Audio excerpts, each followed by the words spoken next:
Outside, it looked like hell. I don't even know what we're doing here.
Thank you, everyone, for joining us this evening. I'm very happy I have a chance to be here with you.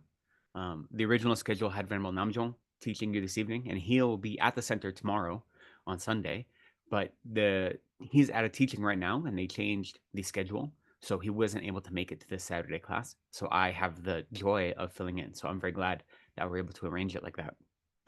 Let's start by just taking a moment to create space for ourselves wherever you are. Create a nice kind of sacred space. So whatever's gone on throughout the day, whatever time it is, let that fade away. Don't worry about whatever worldly activities you've been busy with throughout the day. And allow yourself to create a space of study and practice and calm to bring your whole self to this practice together.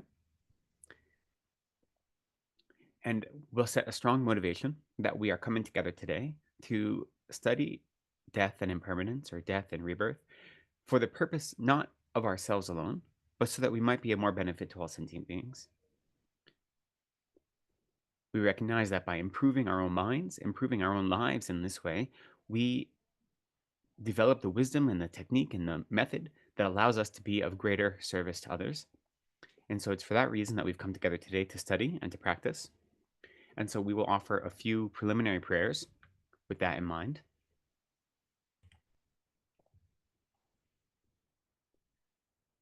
So we'll do refuge and bodhicitta first, 3 times in Tibetan, and then once in English. And then we'll do the other prayers in Tibetan. Sangye chedan soki chonam la janjo bardu dagni kyabsu chi dagi jinso gi pe sonam gi drola pincher sangye dru par shok sangye chedan soki chonam la janjo bardu dagni kyabsu chi dagi jinso gi pe sonam gi drola pincher sangye dru par shok Sangye chedan soki chonam la jancho bardo dagni kyabsu chi dagi jinso gi pe sonam gi drola pincher sangye dru por shok. I go for refuge until I'm enlightened to the Buddha, the Dharma, and the Supreme Assembly. By my practice of giving and other perfections, may I become a Buddha to benefit all sentient beings. May all sentient beings have happiness and the causes of happiness. May all sentient beings be free from suffering and the causes of suffering. May all sentient beings be inseparable from the happiness that is free from suffering. May all sentient beings abide in equanimity, free from attachment for friends and hatred for enemies. May all sentient beings have happiness and the causes of happiness. May all sentient beings be free from suffering and the causes of suffering. May all sentient beings be inseparable from the happiness that is free from suffering. May all sentient beings abide in equanimity, free from attachment for friends and hatred for enemies. May all sentient beings have happiness and the causes of happiness. May all sentient beings be free from suffering and the causes of suffering. May all sentient beings be inseparable from the happiness that is free from suffering. May all sentient beings abide in equanimity, free from attachment for friends and hatred for enemies. Reverently I prostrate with my body, speech, and mind. I present clouds of every type of offering, actual and imagined. I declare all my negative actions accumulated since beginningless time, and rejoice in the merit of all holy and ordinary beings. Please remain unto the end of cyclic existence, and turn the wheel of Dharma for living beings. I dedicate my own merits and those of all others to the great enlightenment. So we'll offer a mandala. We'll do this once in Tibetan and then once in English.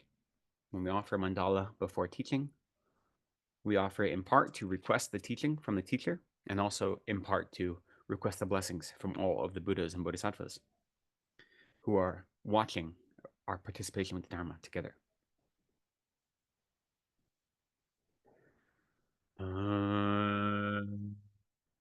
Sa-shi-pu-gi Lu-xing-me-to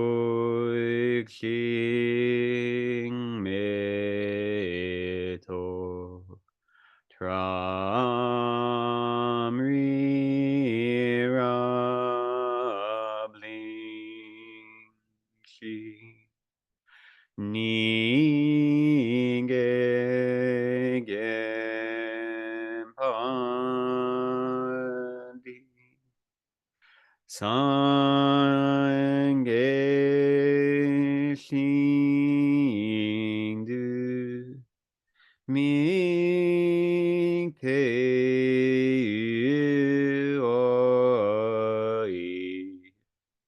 Joking-amanda-shing-ha Ku-po-sho.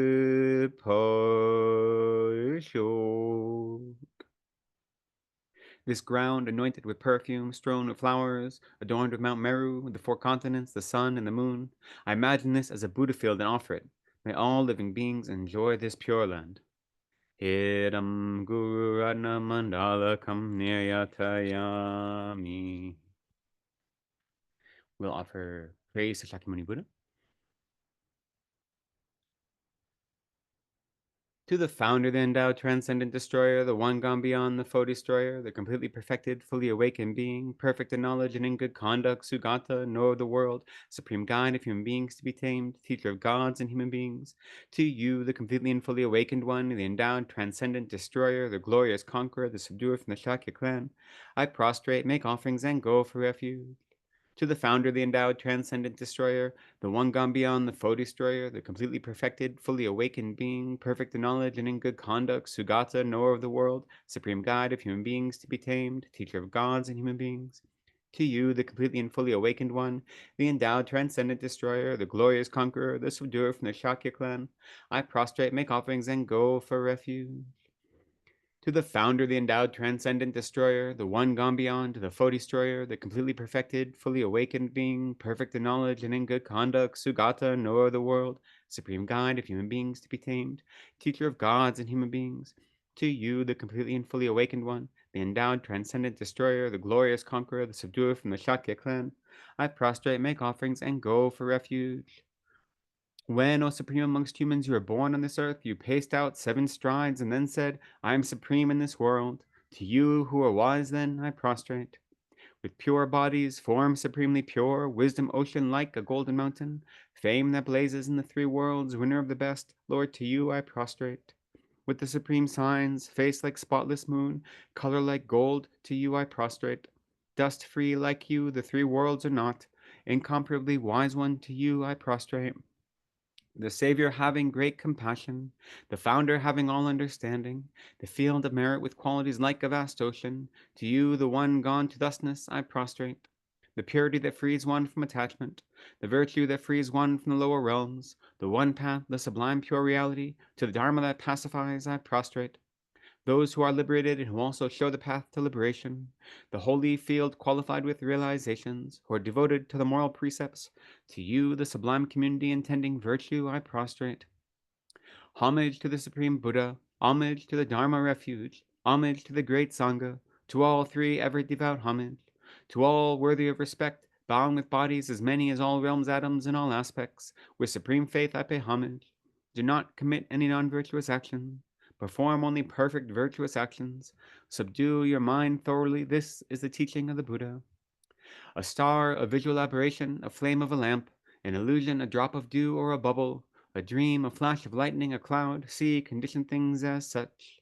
Through these merits may sentient beings attain the rank of all-seeing, subdue the foe of faults, and be delivered from samsara's ocean, perturbed by the waves of aging, sickness, and death.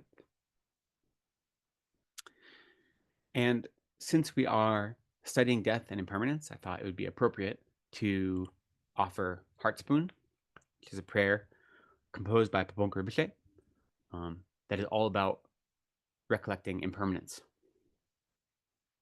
So this prayer, as those of you who have recited this before know, is very direct, and it is a really wonderful way to meditate on impermanence and death and what it means to be living in these,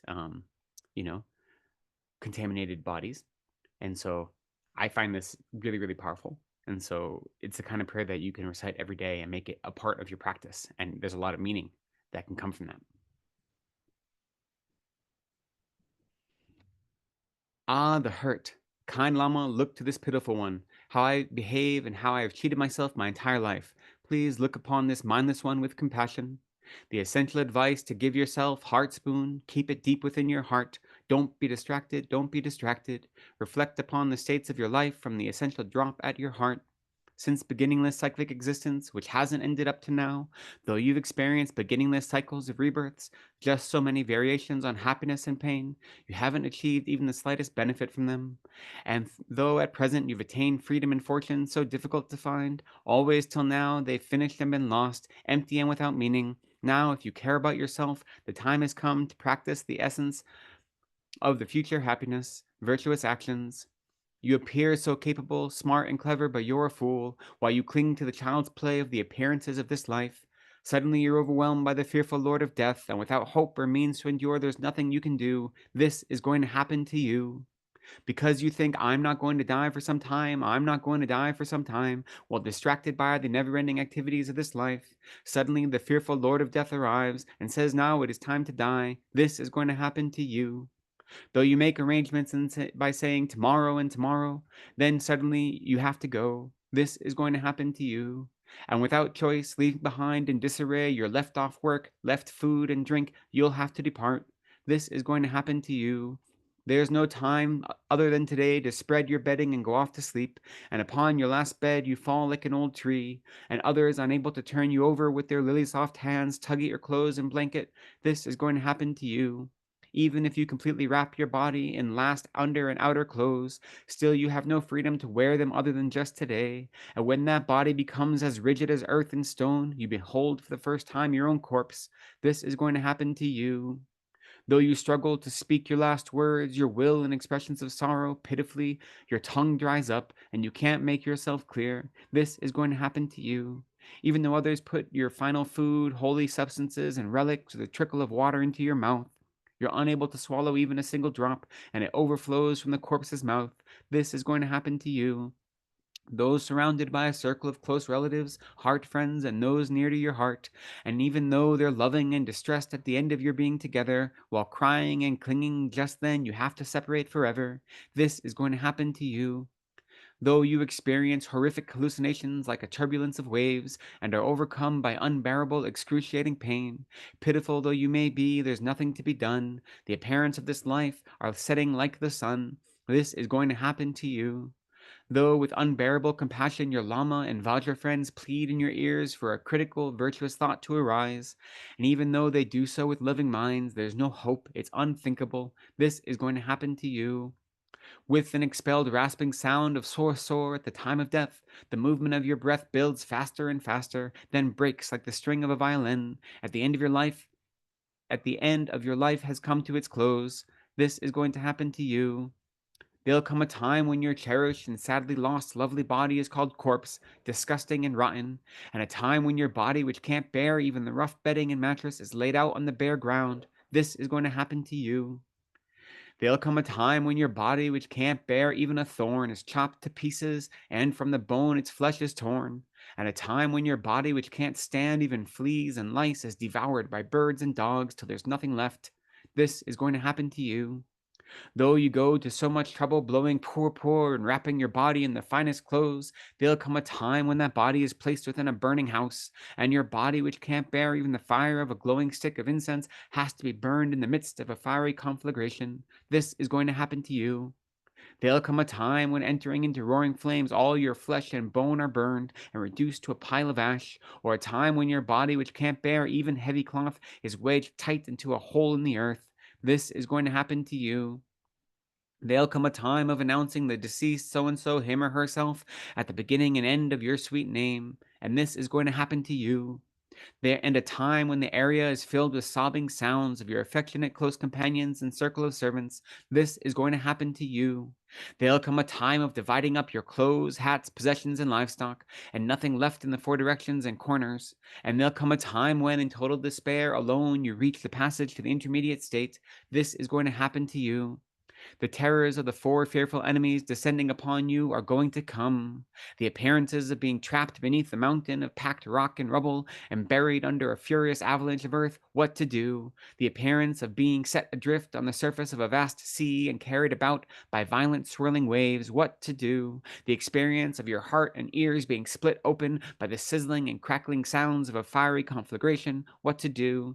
The fearful experience of being enveloped and swept away by the swirling dark winds of the end of an eon, what to do. When you're driven by powerful red winds of karma and swallowed up by a terrifying darkness, what to do. When you're bound with a lasso by the messengers of Yama and in total despair are led away, what to do. When you're tortured in so many detestable ways by ox and scorpion-headed karmic agents, what to do. When you're before Yama, the Yama King, the Lord of Death, and he weighs up the whites and blacks, your virtuous and non-virtuous actions, what to do. When Yama exposes your lie of having spent your human life in attachment, hatred, and deceit, what to do. When at Yama's court the punishment is that the ripening effect of your negative actions is meted out, what to do. When your naked body is stretched out on the glowing red-hot iron grounds in the fires of hell, what to do. When your body is cut to pieces by a rain of weapons, you have to experience it without dying, what to do. Though you're cooked in molten iron until your flesh falls away and your bones disintegrate, still you have to experience it without dying, what to do. Though your body and fire burn inseparably, still you have to experience it without dying, what to do. When your body is pierced by a freezing cold wind and cracks into 100,000 pieces, what to do. Having fallen into the miserable state of a hungry ghost with its hunger and thirst, you have to starve for many years. What to do? When you've become one of those stupid, dumb, unfortunate animals that eat each other alive, what to do? When the unbearable sufferings of the evil gone realms have actually befallen you, what to do? Now, don't be distracted with the hurrying sounds of Laor, Laor. Right this moment is the time to steal your will. It's not only time, it's almost too late. Right now, Laor, oh, Laor, apply yourself with great force. Holy precept of the Lama, kind father, heart of the authoritative scripture of the victorious love song, practice of the pure path of the complete sutra and tantra, it's time to place real experience upon your mind stream. Who's the faster, Yama, the Lord of Death, or you in your practice of realizing the essence of your eternal dream, the welfare of both yourself and others, as much as you can each day? Unifying the three doors of your body, speech, and mind, put the whole of your effort into your practice.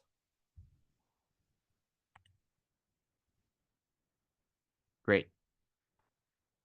So that prayer by Paul Rinpoche is not only talking about impermanence, but then it's showing the sufferings of the lower realms. So when you study the Lamrim, right after studying impermanence and death, you study the sufferings of the lower realms. So he combines all that into one. So this is the second session on death and impermanence. So I know there's already a lot of introductory work done last week by Venerable. But in general, it's important to understand with any topic we study, why we're studying it, right? So where it comes in the grand schema of our practice. And so we talk about the Lamrim, the gradated stages of path to enlightenment, that the Lamrim as organized by Atisha and then commented on by Tsongkhapa. Now, of course, Atisha wasn't the first one to reorganize the teachings of the Buddha. There are other teachers that came before him, especially in the Nyingma lineage. There is a whole tradition called the Tenrim Chemo. So instead of Lamrim Chemo, it's Tenrim Chemo, ten meaning teaching. So the stages of the path to the stages of the teachings.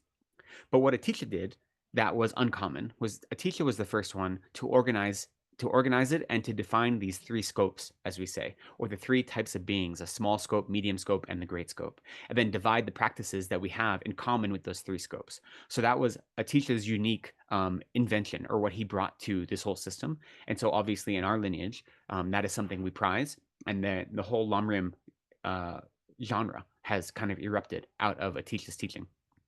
So in the Lamrim, following Tsongkhapa, we start, well, first in any Lamrim teaching, at least a formal teaching, you're first going to start with talking about the excellence of the text and of the author, right? Because we're recognizing where the lineage of the teaching comes from and the validity of the text itself.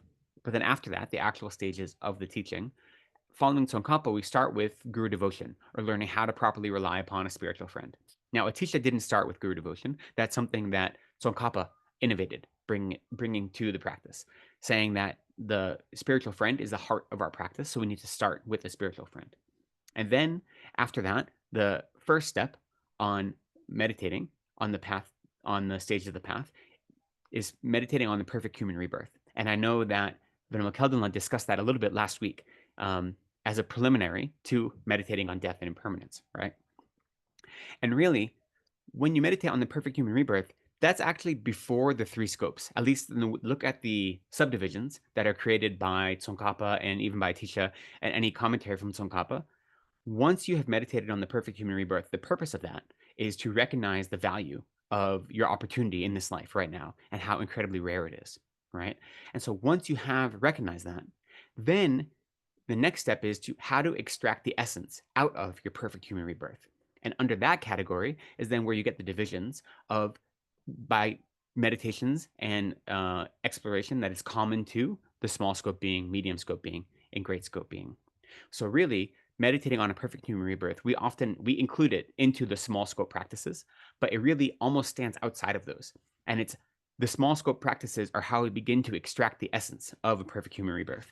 And of those, the first one is meditating on impermanence and death, right? And so we talk about impermanence and death, impermanence and death. And I guess it's worthwhile at least saying, first off, the reason what we're talking about when we say impermanence is, there are generally understood to be four errors that kind of impede or get in the way of taking full advantage of our life. And if you look at the meaning of the truth of suffering, these are the four aspects of that. And the first is that we conceive or perceive impure things as if they were pure. The second is we conceive suffering as if it were happiness. We conceive impermanent things as if they were permanent, and we conceive or perceive selflessness or things that are selfless as if they have a self. So those four aspects of the truth of suffering, that it is impure, suffering, impermanent, and selfless. We perceive the opposites when we engage in reality. And that is at the heart of our truth of suffering, right? And so of those four, the third one, we perceive impermanent things as permanent. So when we are trying to meditate on impermanence, that's what we're trying to do, is upend this aspect of the truth of suffering, of this way that we engage in suffering again and again. And when you meditate on that, there are two ways to meditate on it. You first meditate generally, just on impermanence in general. You meditate on the impermanence of the outer phenomena, so non-sentient beings, right? So often in the Tibetan texts, when they talk about the world and the sentient beings in the world, they refer to them as the container and the contained, those things that exist in the container. So the container is the non-sentient world. And you have a course meditation on the non-sentient world, which is like the destruction of all planets, basically, or the creation and destruction of all universes in some way. And then you have the subtle meditation on the non-sentient world, which is one of the examples they gave is like seasons changing. As the seasons change, that's a more subtle type of change than the wholesale destruction of planets or galaxies and things like this. So you start by meditating on the external world, and then you meditate on the contained, on the inner world. So in that case, we mean on sentient beings. And so on sentient beings, you meditate on coarse and subtle impermanence. And so meditating on coarse impermanence is where we meditate on death.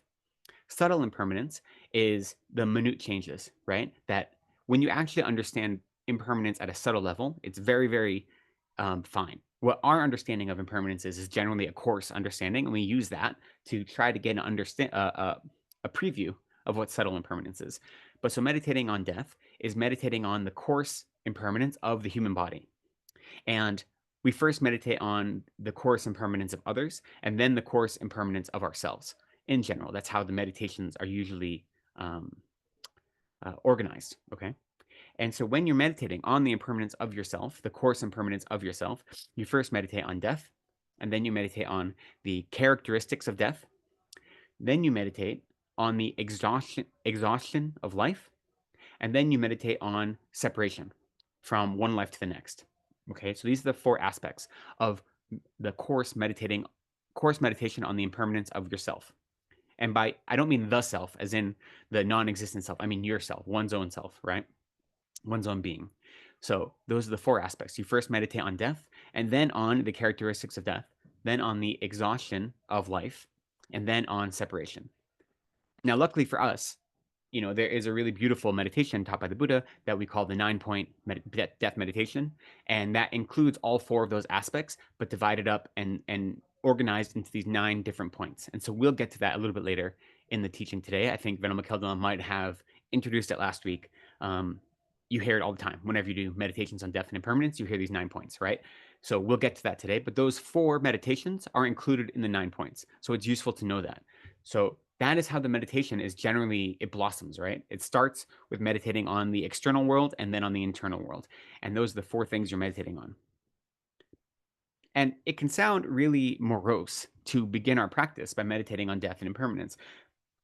But if you think about it, the reason we do is because meditating on death is like fuel for our practice, right? So it's not just something you do as a beginner. It's not something you do because you're new to the path and you haven't practiced before, That's true. It is helpful for newcomers like us who don't have any kind of levels of realization or understanding.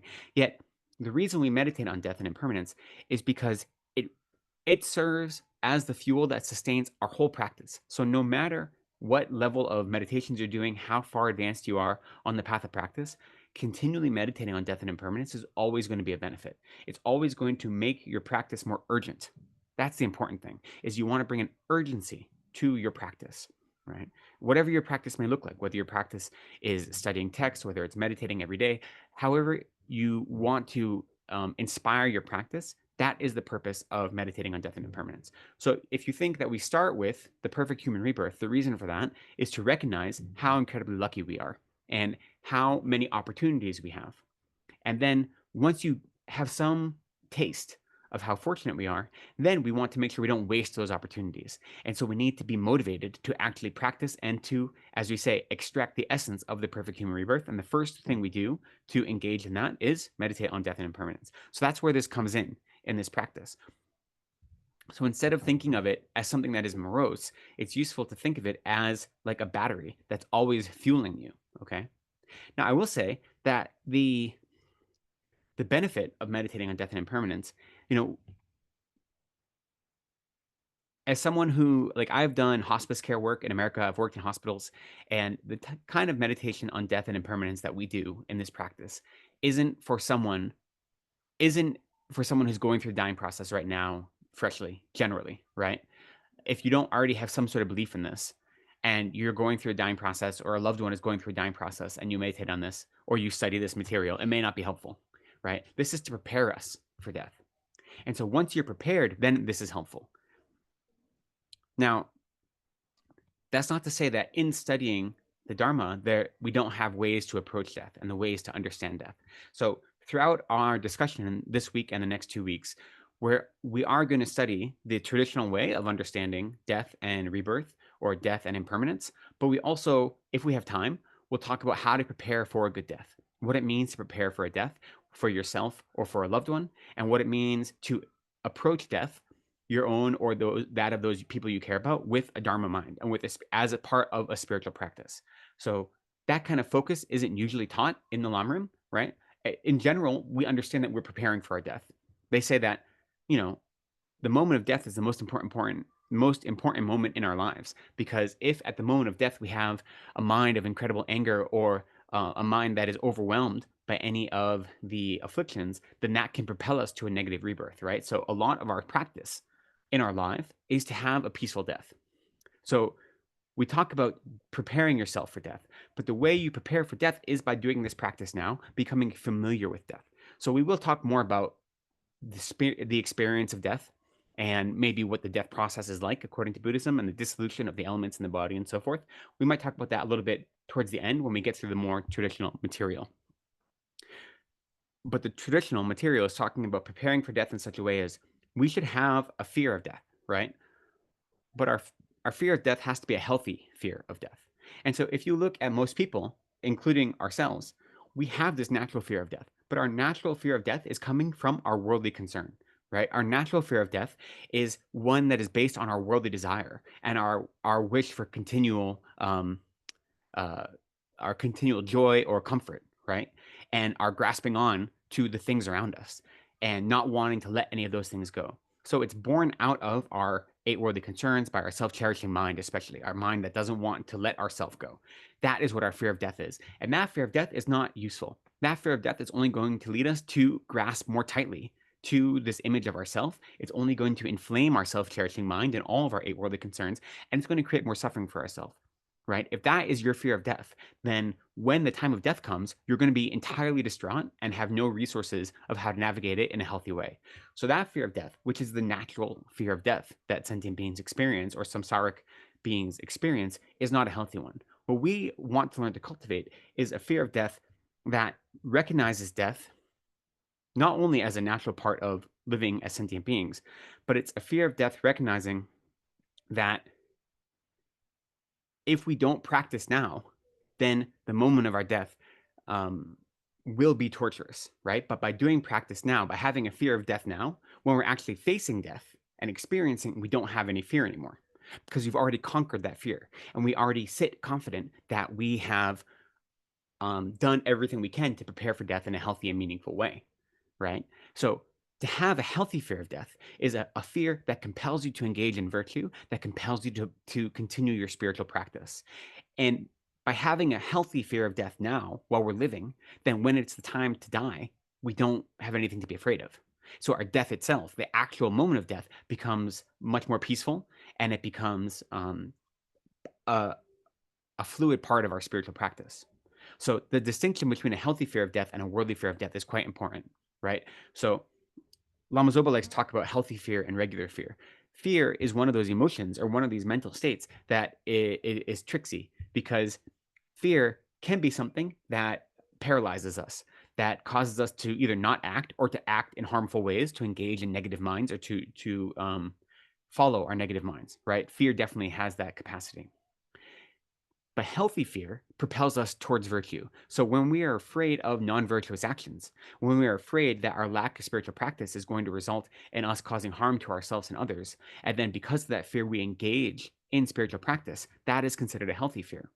So for instance, one of the primary reasons for taking refuge is because of a fear of being reborn in lower realms. So that kind of fear motivates you to take refuge. Therefore, that fear is healthy. And in the same way, if we fear death, and that fear causes us to practice now with a fervent ardor, then that fear propels us towards Buddhahood, closer to Buddhahood. And at the moment of our death, we don't have anything to be afraid of. So that's a healthy fear. And so whenever you feel this anxiety, whether it be about death or about any of your practice, it's important to ask, is this mind benefiting me? Is this mind compelling me to act in a meaningful way, in a way that's in accordance with the Dharma? Or is it compelling me to either be paralyzed, or is it compelling me to follow my afflicted minds and to engage in harmful action that harms myself or others? And so it's worth analyzing that that fearful or anxious mind when it comes up and we have the ability to observe it, right? So I should say, feel free to ask questions. Anyone, we'll have some time at the end, or I'll try to save some time at the end for questions. But if something comes up, you can interrupt me and ask a question. That's fine.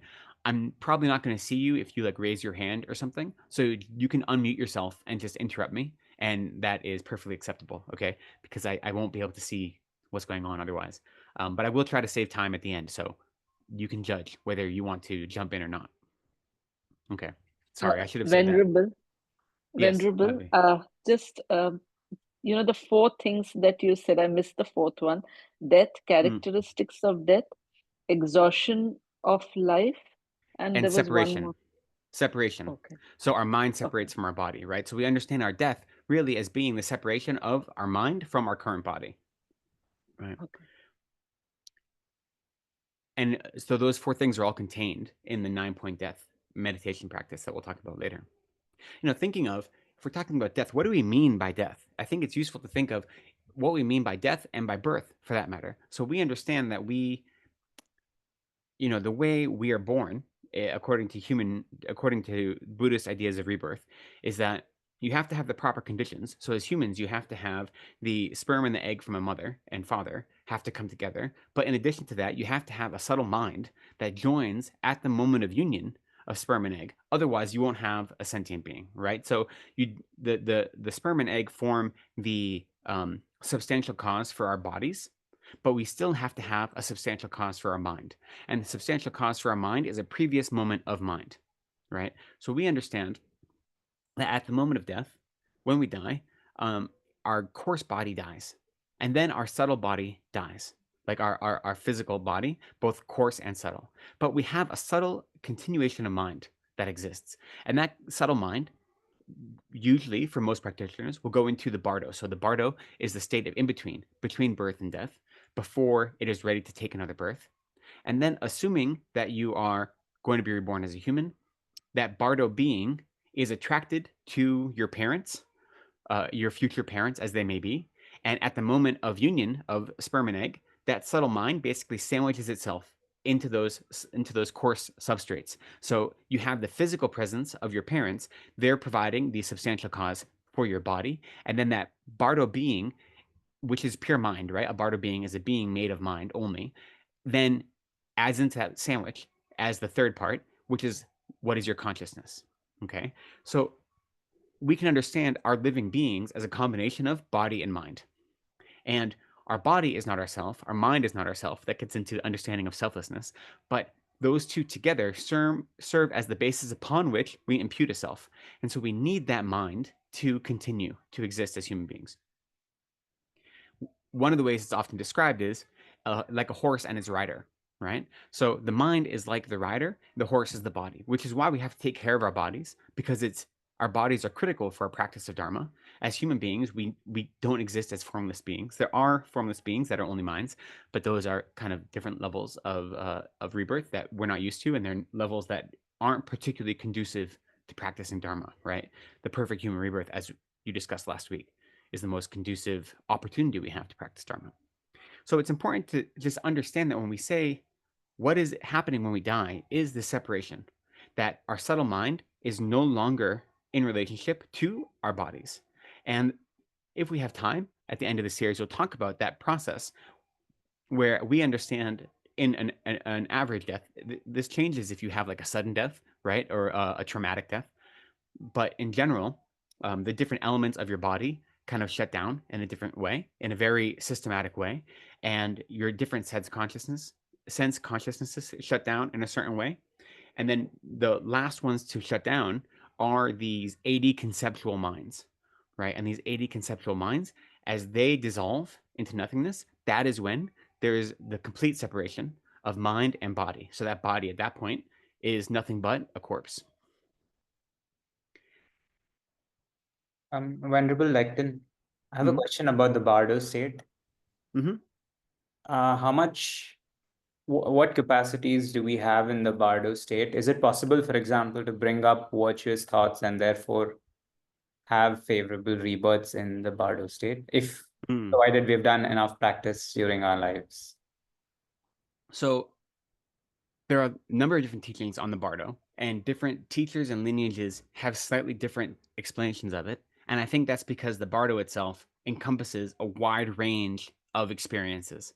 So the teachings, we have a general teaching of the experiences of the bardo, but there may be exceptions, right? So so that's important to know. But the general way we understand the bardo in this life, I mean, in our tradition, in our lineage, is that at the moment of our death, the the mind we have at the moment of our death is going to determine what type of being we're born as our next life. One of the 6 types of rebirth that is determined at the moment of our death. And they generally say the Bardo being, even though it's a purely mental being, has like the image or the appearance of that future life already. So if I die and at the moment of my death I have a virtuous mind and I'm going to be reborn as a human, then my Bardo being has like the aspect of a human being, right? Even though it's a mental being, it'll appear to my own consciousness as a human being, right? And so that is determined before you enter the Bardo at the moment of death. But all the other conditions of your birth are yet to be determined, right? So who your parents will be, what situation you're born in, all of those are yet to be determined. So those can all change. They're all malleable. And at the same time, you don't have to be reborn right away from the Bardo. So the way we generally understand it is that as a Bardo being, any Bardo being lives, quote unquote, lives for 7 days. And at the end of 7 human days, if you haven't taken rebirth, then that Bardo being will have what's called like a mini death and be reborn again in the Bardo. And that can continue 7 times. So at the end of your 7th Bardo life, quote unquote, you'll definitely take rebirth into one of the 6 realms. But it can happen before that. It can happen instantaneously.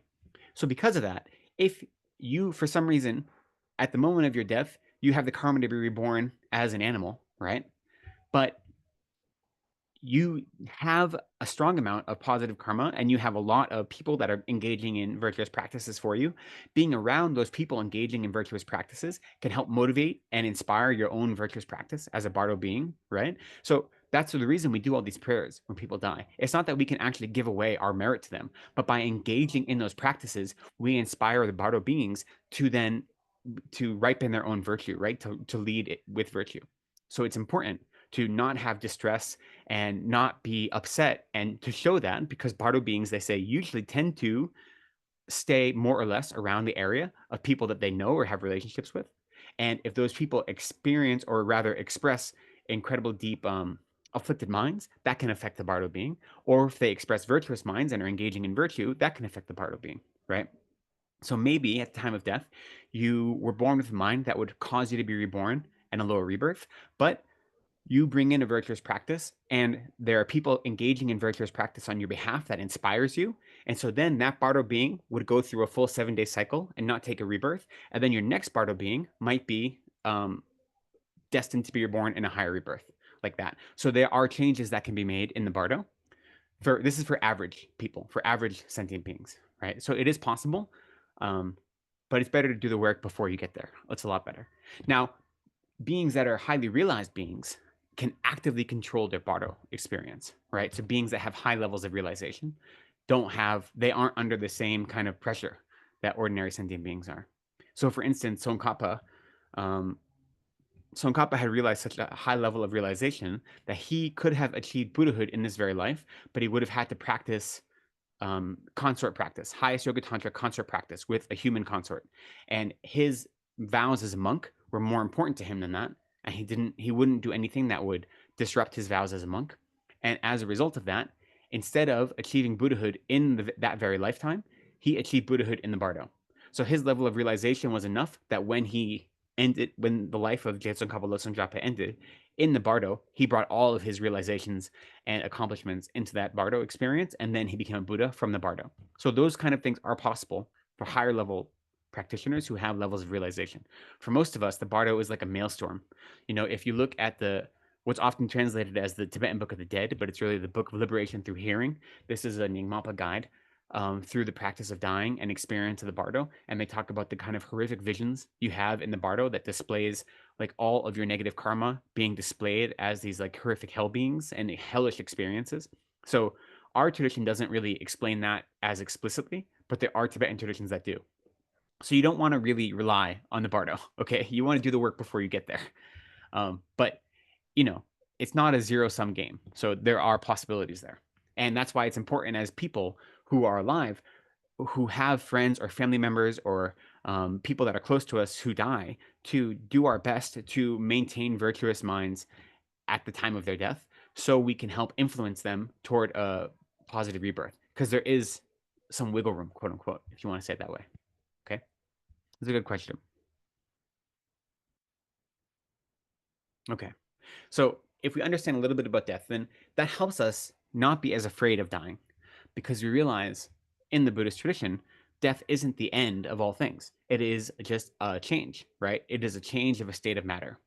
Now, it's something that we fear because we've done so much work to be reborn as a human, with the perfect human rebirth, and this opportunity is so rare that we don't want to waste it for even a moment. So that's the reason we should fear death, not because it's the end of all things, but we should fear it because we have an opportunity to practice now, and there's no guarantee that that opportunity will come again in the future. So that is the reason we cultivate this fear of death. But we have to have that healthy fear recognizes that death is just a transition, right? From when our mind separates from this body, but then continues on. So it's not, we say there isn't the splitting or the cutting off of our continuation of mind. Okay, that doesn't end. Now, just because we can't remember our past lives, there are all sorts of reasons for why that is the case, but that doesn't mean we don't have them, right? Okay, I think maybe I'll stop with that train of thought there. There can be more talk about the proofs of past and future rebirths, but I think maybe that isn't relevant for our conversation. So when we meditate on impermanence, we're meditating on the impermanence of our body. And if we think of impermanence in a coarse way, before we get to that impermanence of our body, we can look around us and see that all things change, right? So in this section of the Lamrim, meditating on impermanence is really talking about meditating on the impermanence of our body. But before we do that, it's also useful to recognize that grasping at impermanent things as if they were permanent is one of our misconceptions that causes us to suffer. And that doesn't only apply to our lives and to our bodies, it applies to all of our experiences in this life, right? So if we think of, for instance, one of our greatest sources of suffering is that when we have moments of joy, we grasp onto those as if they were real happiness. And since we grasp onto them as real happiness, we perceive those impermanent phenomena as if they were permanent. And so when that joy dissolves, or when that happiness isn't there, or that comfort is no longer present, since we grasped onto it as if it were permanent and not changing, its absence causes even more suffering for us, mental suffering, right? So we can see how when we look at the world around us, we logically will know that it is impermanent, that everything is changing all the time. Yet we don't treat the world that way. Okay? We treat the world as if those things that are either those things that are pleasurable to us or unpleasurable to us are never going to change, right? So that goes for both positive and negative things. When everything is going wrong, you have this sensation, right, of nothing is ever going to get better. Okay, like everything is awful and I'm never going to improve. Like that is an overwhelming sensation that a lot of us have, right? And that is us mistaking what is impermanent for being permanent. And so the rest of our class, we're going to focus mostly on death, because that is really the heart of this Lamrim practice. But it's important to recognize that we are constantly grasping onto impermanent phenomena as if they were permanent. And then when they prove to be impermanent, we experience distress as a result of that. So if we can work on meditating on external phenomena and their coarse and subtle impermanence, that will help us to lessen our attachment to them, and it will help us decrease our eight worldly concerns, the minds of our eight worldly concerns, which are always seeking out our own benefit by grasping onto external things, right? It'll also help us recognize that happiness and suffering don't come from outside of us, but they come from inside of us and the way we relate to our surroundings and our circumstances and external phenomena. So in a more general sense, there's a lot to meditate on about impermanence. And so if you just remind yourself that everything changes, that nothing stays the same, that is like the essence of meditating on impermanence. Not in the sense of our Lamrim practice, but in the wider sense. And one of the things that is keeping us, or one of the misconceptions that is causing us suffering, is forgetting that everything changes. Nothing stays the same forever.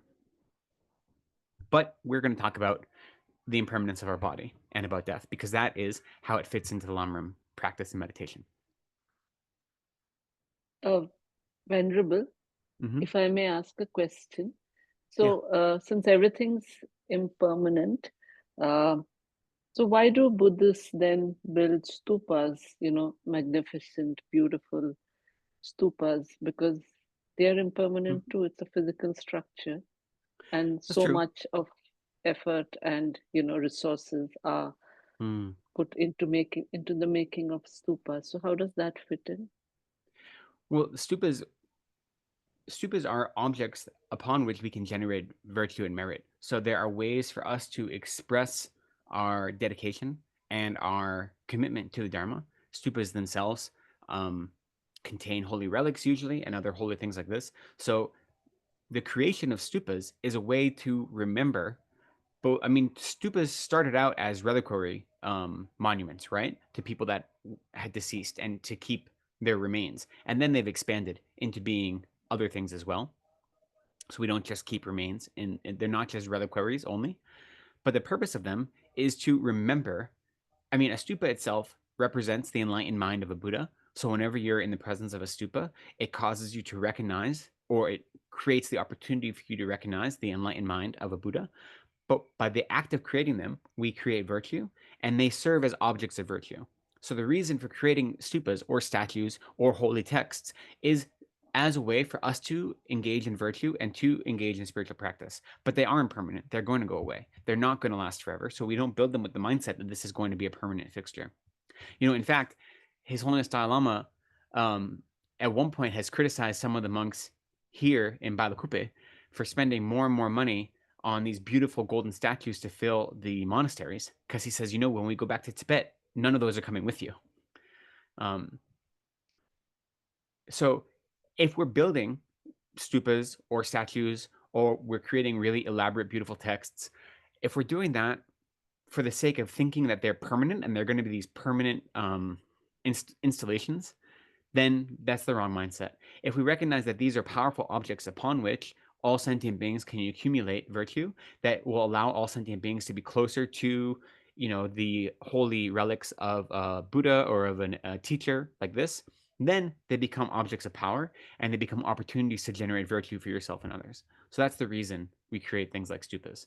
If you have the mindset that this is going to be here forever and is going to mark is going to be a permanent marker, then that's a misunderstanding. Yeah. So when we want to begin meditating on death, after recognizing its location or its value as part of this Lamrim process, that the point of meditating on death is to inspire us to serve as fuel for the rest of our spiritual practice. Then the way in is we want to first contemplate the drawbacks of not meditating on death. So what are the negativities or the drawbacks of not meditating on death? And then after that, we meditate on the benefits or advantages of meditating on death, or remembering death, really, not meditating on it, excuse me. The drawbacks of not remembering death, and then the advantages of remembering death. So this is similar when you're working to develop bodhicitta, right? Or you're working to eliminate the self-cherishing mind. You first meditate on all of the benefits of the mind that cherishes others more than oneself, and all the disadvantages of the self-cherishing mind. And by meditating on those benefits and disadvantages, it compels you to engage in that practice more wholeheartedly. So in the same way, we meditate on the disadvantages of forgetting death or not remembering death, and the benefits of remembering death. And that compels our meditation on death to be more wholehearted. So in general, there are countless disadvantages and countless advantages of not remembering or remembering death, of course, but we generally have these lists of 6, at least as given by Tsongkhapa. So the first disadvantage of not cultivating mindfulness of death is that we don't remember the Dharma. So by forgetting that we are impermanent beings who are going to die, we forget the Dharma. We focus on this life only, right? We get lost in worldly concerns. We fill our lives and our days and our time with chasing worldly experiences and experiences that are focused on the self-cherishing mind, okay? We, allow ourselves to get caught up in the everyday demands of this life. And instead of experiencing this life through our spiritual practice, we focus on the worldly benefit only. So we forget the Dharma. We do not remember the Dharma. That is the first disadvantage of forgetting or not cultivating mindfulness of death. Now, that one, it goes kind of without saying, right? It makes sense that if you think you're going to live forever and you don't ever contemplate the fact that you're going to die, then why would you spend time now engaging in spiritual practice? And that's kind of the heart of meditating on death, is realizing that we have to use this life that we have now. Otherwise, our mind will just go towards worldly things. So that's the first disadvantage. The second is we may remember Dharma, but we don't actually practice it, right? So even if we do remember the Dharma, our lives will be filled with procrastination, you know? We are going to seek out immediate or sensual pleasures, right? Or the sense objects, instead of looking forward towards future rebirths and towards the path of Buddhahood. So we might remember the Dharma, we might have an understanding of Dharma, we don't totally forget it, but we don't actually practice it. Instead, we say tomorrow, tomorrow, right? As was said in the prayer, Heart Spoon, you're always saying tomorrow, tomorrow. You know, I can practice tomorrow, I can go to this party tonight, right? Or I can watch this movie tonight, or I can do whatever this worldly thing is tonight, and then tomorrow I'll get to my practice. That's what we always do, right? So you may remember Dharma, you haven't totally forgotten it, but you don't give it any, real substantial credence because you're always procrastinating. So instead of thinking of long-term goals, the long-term goal eventually not being just liberation from samsara, but liberating all sentient beings from samsara, instead of focusing on that, you're focused on the concerns of this life, even though you have an understanding of Dharma. Now, the third disadvantage of not practicing mindfulness of death is we may practice Dharma, but we're not going to practice properly. We won't have as pure a motivation or as strong a motivation as we could otherwise. So even if we're practicing, that practice might be tainted by the 8 worldly concerns, okay? Or that practice may be trying to benefit this life only, okay? So even though we understand Dharma, we put some effort into practicing, but we aren't focused on becoming Buddhists for the benefit of all sentient beings. So our practice itself is mixed with worldly concerns.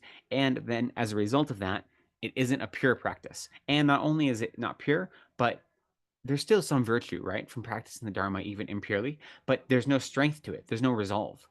So it's easy to be disrupted when you have a practice like that, that you're engaging in this practice, but the smallest interruption will cause you to veer away from it, to put it down, okay? So these first 3 are kind of the most important ones, that if we don't practice a mindfulness of death, then we either forget the Dharma entirely, or we remember the Dharma, but we don't practice, we just procrastinate, or we practice, but we practice, half-heartedly. We don't practice with pure motivations. Our practice is mixed with the worldly concerns, and it doesn't have any force behind it, okay?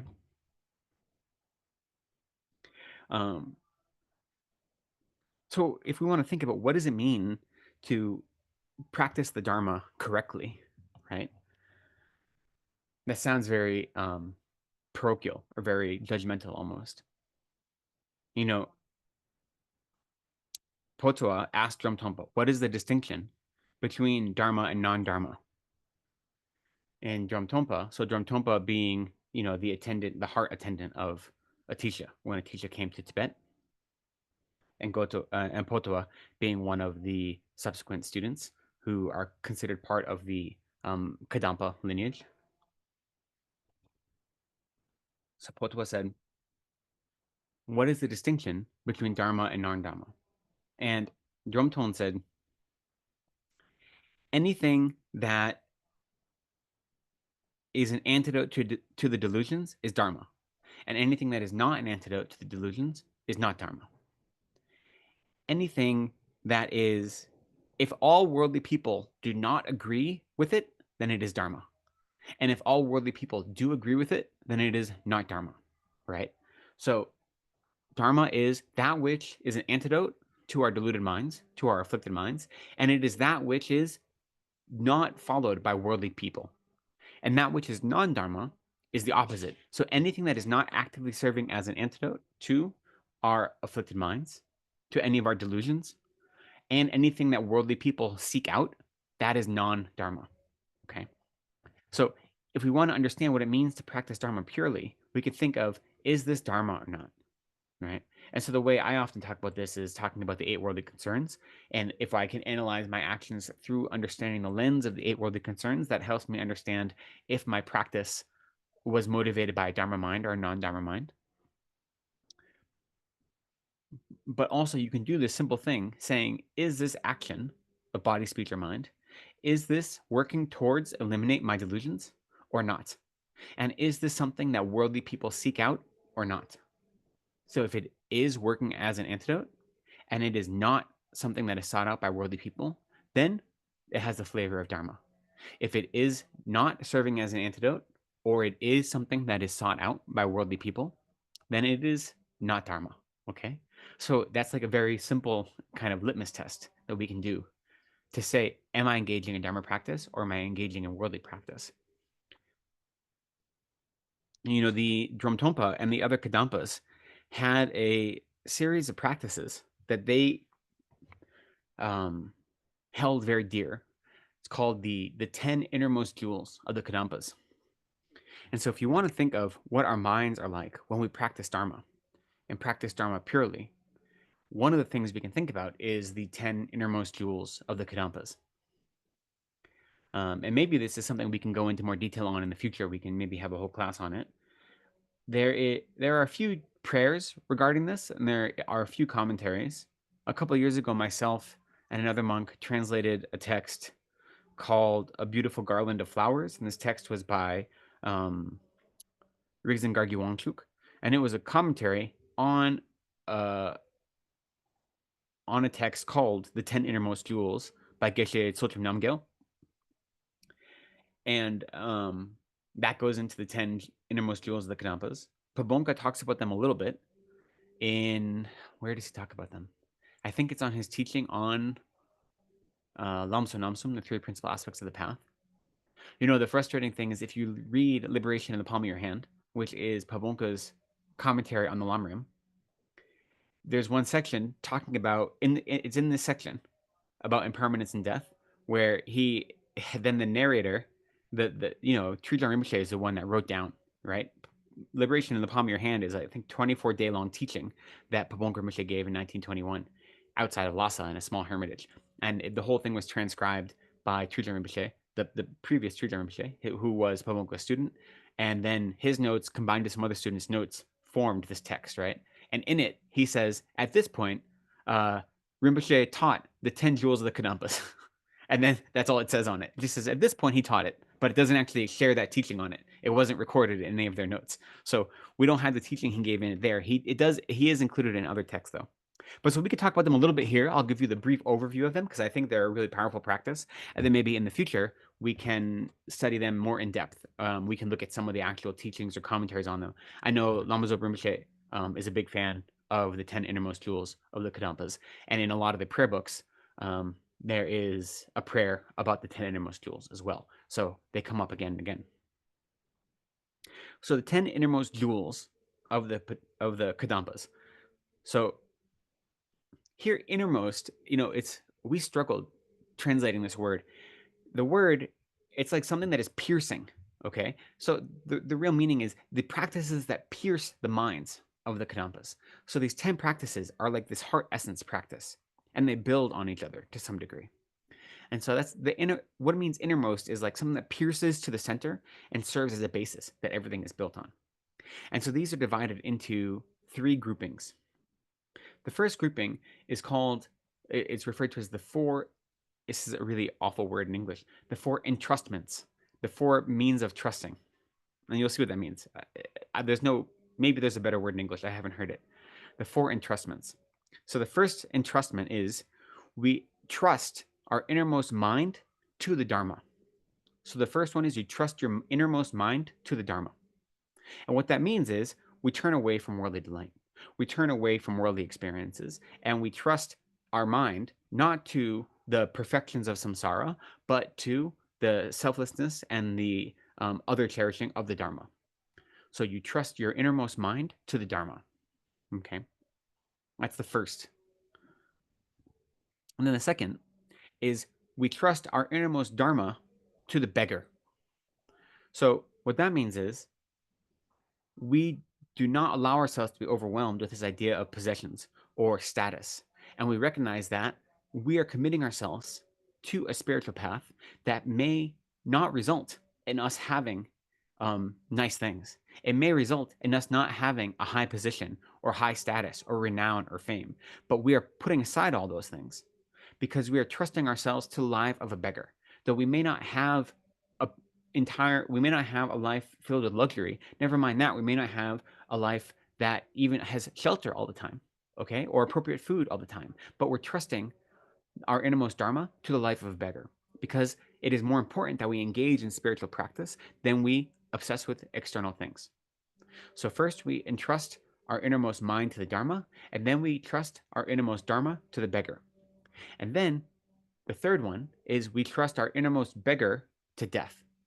And so that says that I'm willing to bear hardships in order to practice the Dharma, right? So that isn't saying I want to go put myself on the line, put myself in dangerous situations, that I'm welcoming death. It's not like that, okay? It's not saying that I'm going to fast until I, pass away or anything like that.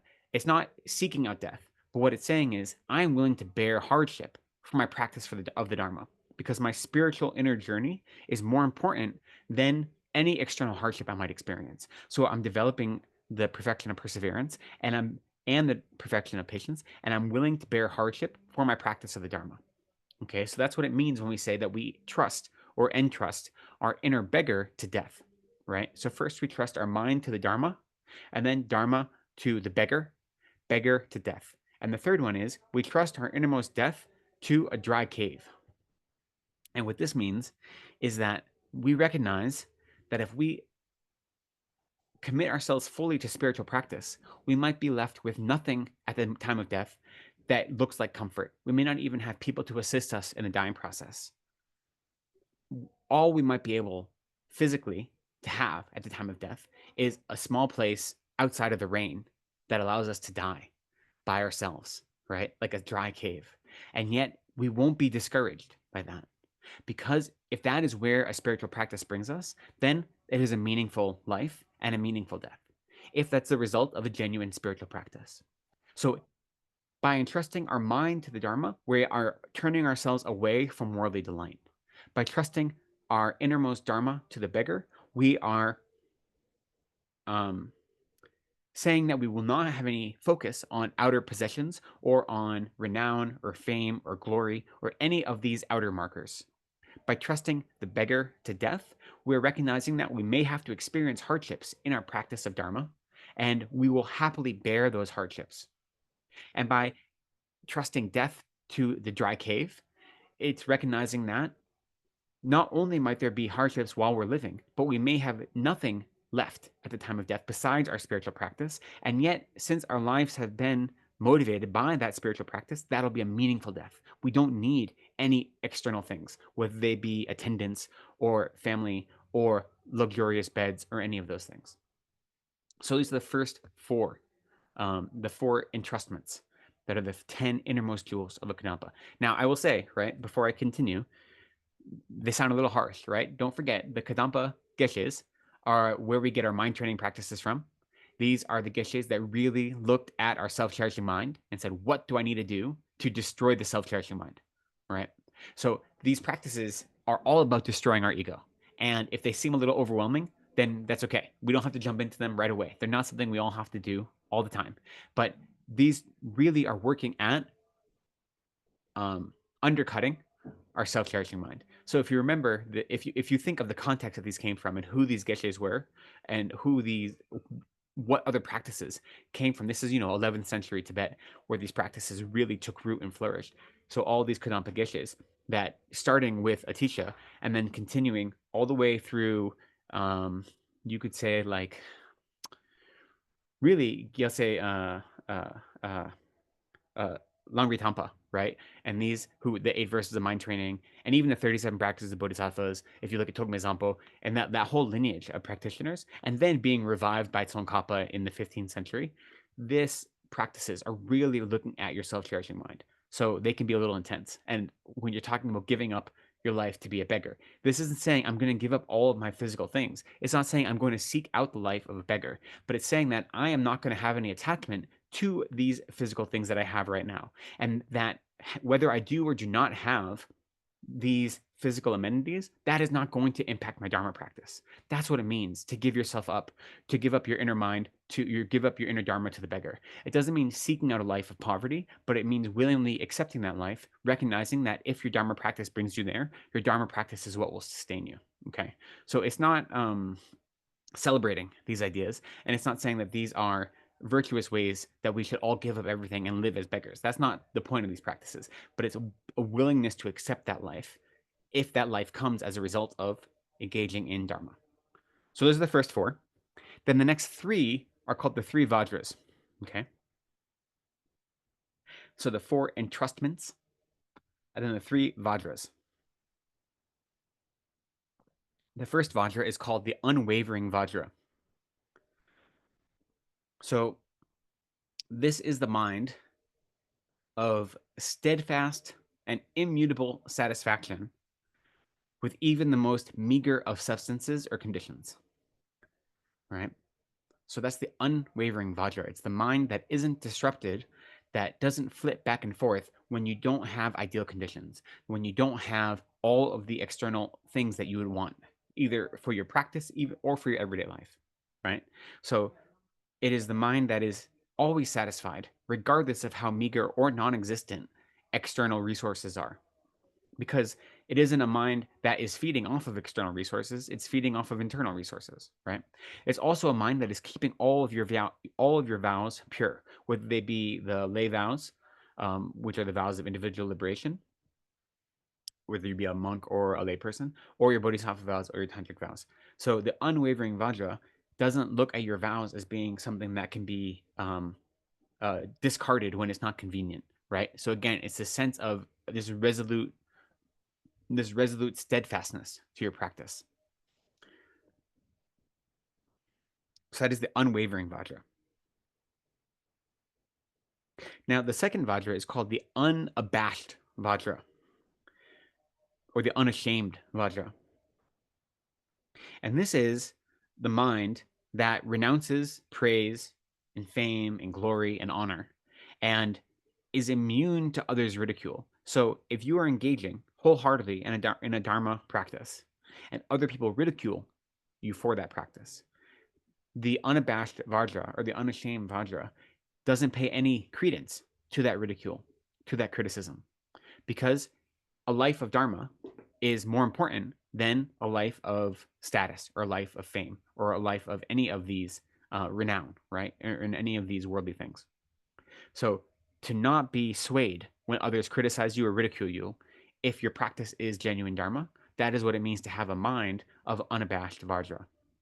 And this is important, when you study any of the mind training teachings, and even just if you look at Drom Tampa's definition of Dharma, right? Anything that worldly people seek out, if they agree with it, it is not Dharma.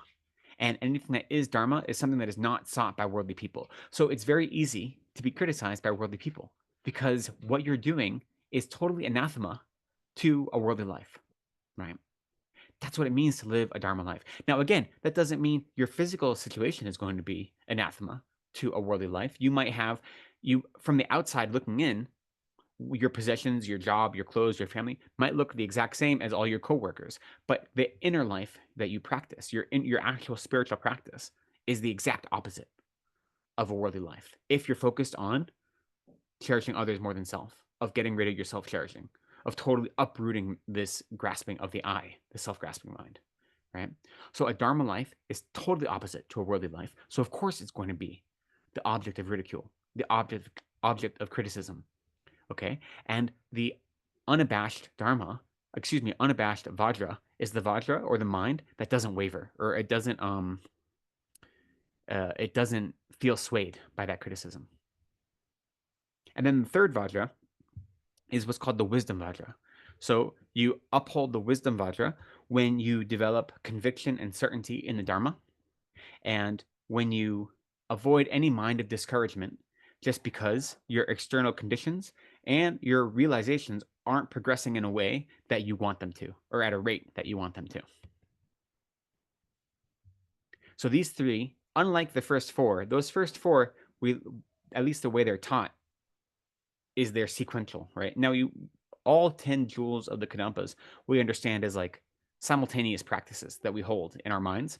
But at least the first four is, you entrust your mind to Dharma, Dharma to beggar, beggar to death, death to cave. So there's like a continuum here. Even though they're practiced simultaneously, the Vajras, the three Vajras, are always practiced simultaneously. So when we say like the wisdom Vajra is something we should always have at the very root of our practice. We develop conviction in the Dharma, we can develop conviction in our practice, and we develop certainty in the validity of the Dharma and the teachings of the Dharma, right? So those are the three Vajras. And the last three, they don't have really a name. They're kind of the three actions of removing, striving, and achieving. So the first one is removing yourself from the rank of humans. And what that means is removing yourself from the type of being that is focused on worldly concerns and moving beyond them, right? So if everyday people, all worldly people, are focused on the worldly concerns, to remove yourself from their rank means to not be focused on worldly concerns. So you're removing yourself from the rank of humans. That's the first one, removing or extricating. They sometimes say pulling yourself out of. And then you are striving to achieve the rank of a dog. That's the second one. So you're striving to achieve the rank of putting yourself below others. So again, if you look at mind training practice, this is very similar, right? I'm going to hold others as more important than myself. I'm going to do whatever it takes to defeat my self-cherishing mind. So when you remove yourself from the rank of humans, you strive to achieve the rank of a dog, which is the rank of someone who always responds to harm with kindness, who always engages in service for others, regardless of how they treat you. So it's a mind of great patience, especially, is what is really important in striving for the rank of a dog, is developing great patience that always works for others' benefit in response to their harm. So that is, developing the kind of patience that is always being willing to give away all of your possessions for other sentient beings, including your own life for other sentient beings, right? So always putting others' needs above your own. That's what it means to strive for the rank of a dog. And so after removing yourself from the rank of humans, striving for the rank of a dog, then the last one is achieving the rank of the gods. And that sounds counterproductive, right, to all this other, everything else we've been talking about. But what it means to achieve the rank of a god means to be worthy of veneration due to your spiritual practice, right? So it doesn't actually have to do with expecting others to venerate you. It doesn't have to do anything with you expecting others to look upon you with fame or with praise or any of those things. But it's recognizing that my spiritual practice is going to be the center of everything I do. It is going to be the heart of all of my activities in this life. And my life is going to be pervaded only by virtuous conduct. And as a result of that, I will become an object of veneration, right? So that's not the goal. Being venerated by others isn't the goal. Becoming godlike isn't the goal. But it's recognizing that virtue and austere practice, so an ascetic practice, not ascetic in the sense of like the skeletal Buddha kind of ascetic, but ascetic in the sense of not focusing on external pleasures, right? Those practices and engaging in lives of virtue that are focused only on virtue and focused only on eliminating the self-cherishing mind, that is an opportunity, that is a site of veneration. So by engaging in those practices, I recognize that I'm becoming an object of veneration. Okay. So those are the 10 innermost jewels of the Kadampas, right? The 4 entrustments, entrusting the innermost mind to Dharma, entrusting the innermost Dharma to the beggar, entrusting the innermost beggar to death, and entrusting the innermost death to the dry cave. And then you have the 3 Vajras, the unwavering Vajra, the unabashed or unashamed Vajra, and the wisdom Vajra. And then you have the 3 activities, the activity of removing yourself from the ranks of humans, the activity of striving for the ranks of dogs or a dog, and then the activity of achieving the rank of a god. So those 10 practices are the heart they consider the innermost jewels of the Kadampa. So they're jewels in the sense that they're precious. Those practices are precious because they only bring liberation. They only lead you to Buddhahood, those practices. So the Kadampa Geshes, the Kadampa teachers, held onto those as the heart of their practice. So you can see in those 10 where a lot of our mind training teachings come from. If those 10 are your central organizing ideas, then you can see how these mind trainings come from that. And so where those came up in our context here is remembering when you're not mindful of death, then you might practice the Dharma, but not practice it purely or correctly or fervently. So one way to check is look at those 10 practices of the Kadampas and see if you are acting against those, right? If you're actively working against any of those, or if in your own way, you're leading towards them. Now, I know for me, to embody those 10 is really difficult. I'm not there, right? They ask a lot of us. You know, all of the Lojong teachings, all of the teachings about the 8 worldly concerns or abandoning the 8 worldly concerns, they ask a lot of us because we're so used to our worldly lives. We're so used to samsara, okay? We're very comfortable in samsara, or at least I am. I won't speak for any of you, but I'm very comfortable in samsara. So giving it up is hard, okay? So when I'm trying to analyze my practice, I'm not saying, is my practice perfect? I'm saying, is my practice pointed towards liberation? Is my practice pointed away from the self-cherishing mind? Am I doing the best I can do in that direction? That is what I'm looking at when I look at my practice. And so if you want to think about how is your practice lining up and are you practicing purely enough, then you can use these things like the 10 innermost jewels of the Kadampas or any of the teachings we've had on renunciation or on the 8 worldly concerns or the teachings on bodhicitta and what it means to focus on benefiting others more than yourself. You can take any of those teachings and you don't have to say, am I doing these perfectly? You say, is this the direction I'm moving in? Am I making effort in all of my activities as best as I'm able to move in this direction? That's what we have to ask of ourselves. Right. And of course, we want to push ourselves. We don't want to become lazy or complacent. We don't want to make excuses for ourselves. Right. We always want to be moving forward. So where I am today shouldn't be the same place I am a year from now. Okay. But we also, in that movement, is recognizing that I'm not a Buddha yet. And I've been living in samsara over and over and over again for countless lifetimes. So the fact that I'm even pointed towards Buddhahood now, and the fact that I'm even turned my back on the self-cherishing mind, even for a moment, is revolutionary, right? So that's something to rejoice in. And then we use that mind of rejoicing to propel us forward and to encourage our practice more and more. And remembering death, being mindful of death, constantly reflecting on the fact that I am going to die and that I'm not guaranteed how much longer I have to practice in this perfect human rebirth, this rare opportunity. Because of that type of meditation, it sustains our practice, it fuels our practice, it motivates our practice, right? So those are the first 3 of the 6 disadvantages or drawbacks of not cultivating mindfulness of death. The next one, number 4, is that we may practice the Dharma, but we're not practicing seriously. So we're not practicing with any continuity or with any real effort. So even if we have proper motivation, right? Even if we understand how the 8 worldly concerns are infiltrating our practice, and we try to do our best to kind of purify some of them, we might do a really great practice today and then nothing tomorrow, right? So it's not... Sorry, Venerable. So the point, so I sorry to interrupt. The point 3 was we may practice, but not practice purely. Correct. Or and properly. Now we are going to point 4. 4. 4, which is? So this is not practicing seriously. Okay. Thank you. Yeah. So we may practice purely in the sense that we recognize we might have a practice that is free of the 8 worldly concerns, but it isn't continual. It isn't repeated. It's a one-off. You know, it isn't something we bring into our everyday experience. It's something we might sit on a meditation cushion right now and have an incredible practice. And then we may spend the rest of our day really focused on, you know, a spiritual journey. And then tomorrow we forget, like that. So the 4th one is not practicing, they say, seriously, but that means not practicing continuously, not practicing with strong effort, regardless of if that practice is proper or improper. or mixed with the 8 worldly concerns or not, it doesn't have any strength behind it or any perseverance behind it. Then the fifth one is we act vulgarly.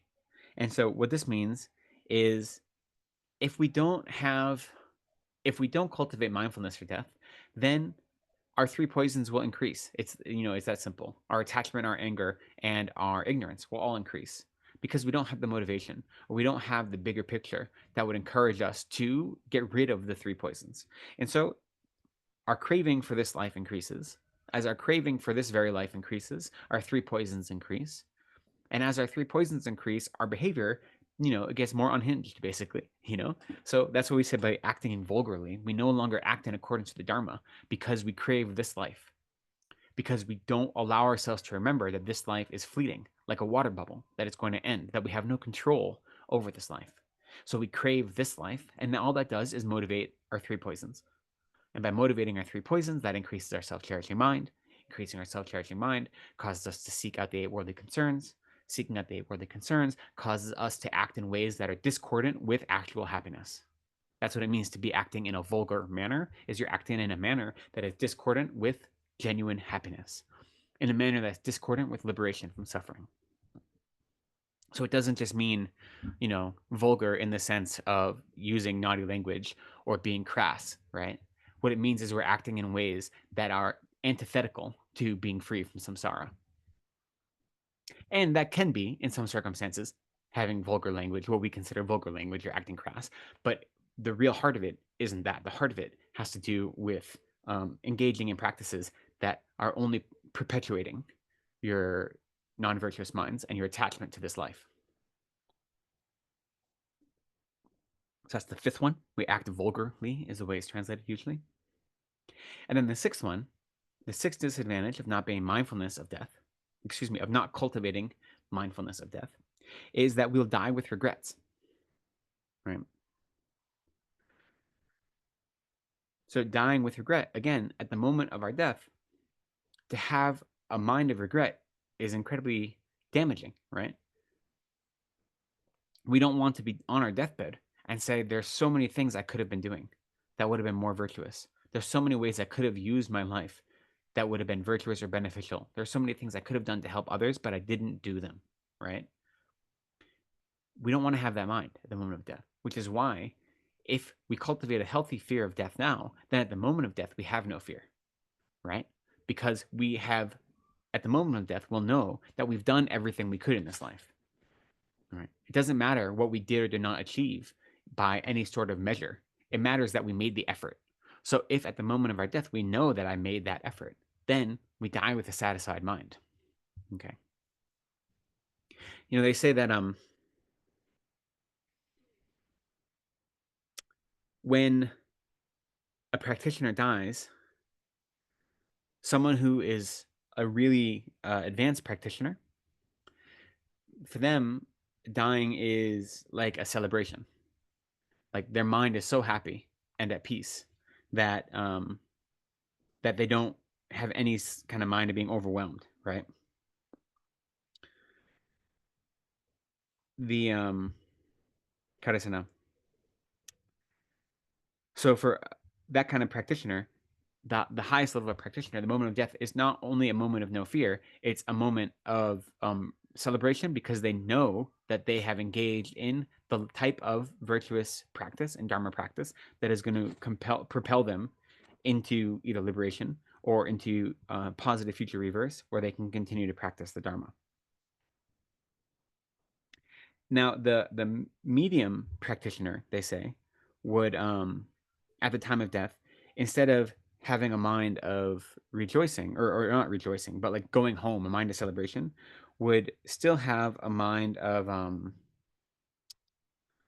how do you say, of, sorry, the words are lost to me.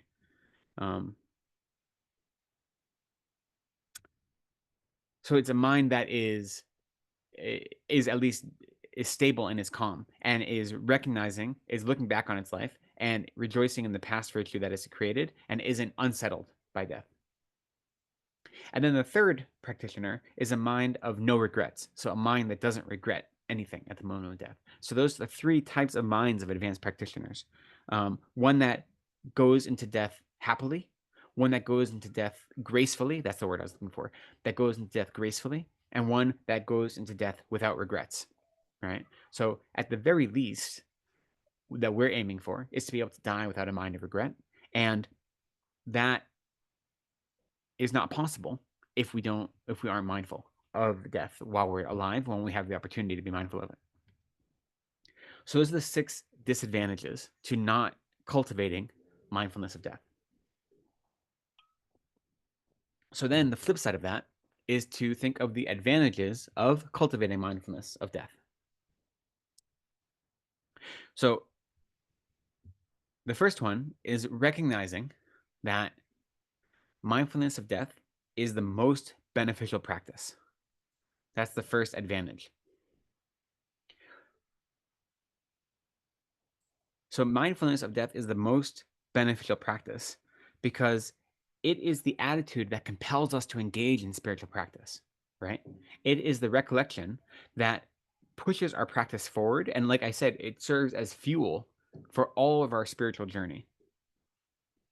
And that is the same regardless of how far on the path we are. You know, Geshe Chengon said, if you don't wake up in the morning and contemplate, if you don't contemplate mindfulness, if you don't generate a mindfulness of death every morning, then you probably will waste your whole day of practice. That's how important it is to contemplate mindfulness of death every day for every level of practitioner. That if in the morning you wake up and you don't spend time remembering that you are going to die, then the likelihood of you making the most of your opportunities that day is slim. So it's the most powerful practice because it energizes all of our other spiritual practices. That's the first advantage to remembering death, is that recognizing that the practice of recollecting death or being mindful of death is the most beneficial practice because it serves to energize all of our other spiritual practice. The second one is that it is the most powerful practice. Not only is it the most beneficial, that's the first, most beneficial, it's the most powerful. And it's most powerful because it is the most potent antidote to our manifest delusions, right? So when we study the mind, we know that, and we study emptiness specifically, we know that in order to get rid of the mind of self-grasping, we need to generate a mind that realizes the nature of reality. That is the actual antidote to self-grasping. But if we think of our coarse, afflicted minds that come up throughout the day, right? Such as, you know, you're at an office meeting and there are cupcakes given out and your coworker takes the last cupcake or the last piece of cake or whatever it may be, and you have that strong desire for that, right? Or your partner takes that last piece, the last cookie or whatever it may be. You have that strong desire. Reflecting on death is an immediate way to get rid of that manifest negative mind, that manifest affliction, right?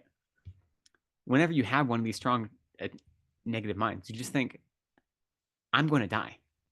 And in the face of the fact that I am going to die, and there's no guarantee when I'm going to die, having that piece of cake does not matter at all. And yet, I've worked up this strong mind of desire and attachment for this external worldly pleasure. Yet, I'm going to die, right? How foolish is it that I would ever develop a mind of attachment for any sort of external thing in the face of the fact that there's no guarantee that I'll be alive to practice a spiritual path tomorrow. Yet I'm spending this moment right now attached to a worldly thing, or angry at someone who insulted me, right? Or feeling proud over someone complimenting me. Whenever any of these emotions arise in a manifest way, if you remember that I could die at any moment, then that cuts through those emotions like a hot knife, because there's no space for those emotions to really grow and to take hold of you if you remember how entirely futile they are in the face of the fact that there's no guarantee that you have the opportunity to practice a spiritual path in 5 minutes, never mind tomorrow, never mind next week. So remembering your mortality is a powerful practice because it serves as a potent antidote for the manifest delusions. Okay. Ultimately, we have to generate a mind that recognizes the nature of reality, a mind understanding emptiness, if we want to eliminate all affliction and all of the imprints of ignorance, rather, and all the imprints of ignorance. That's true. But for our everyday life and our overwhelming manifest afflicted minds, those, for those, remembering death is a really potent antidote.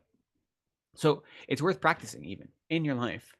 Whenever you feel yourself overwhelmed by pride, by any of the 8 worldly concerns, really, but by pride, attachment, anger, or a wish for pleasant things, or a wish for any of the for gain, or any of these things, right? Trying to avoid loss, any of these things.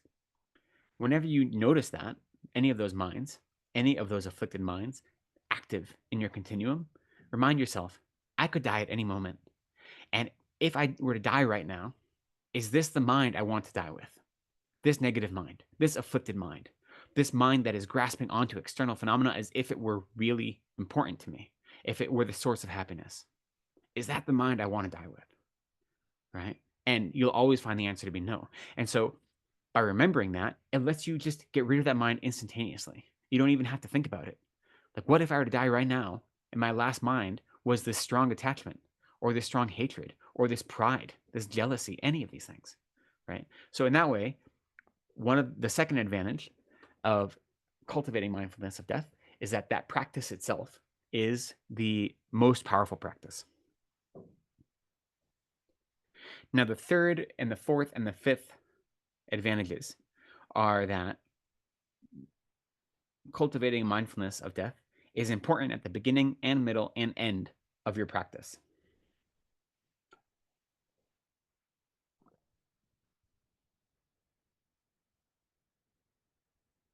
And so what that means is it's important in the beginning because it is the motivation for practice, right? It compels practice, it fuels practice, it sustains practice. It is important in the middle because it stimulates perseverance, and it serves as an antidote to both to lethargy and procrastination, but also an antidote to discouragement, right? So that's how it's important in the middle of your practice. And then it is important at the end of your practice because it allows you to complete your practice with a mind of rejoicing.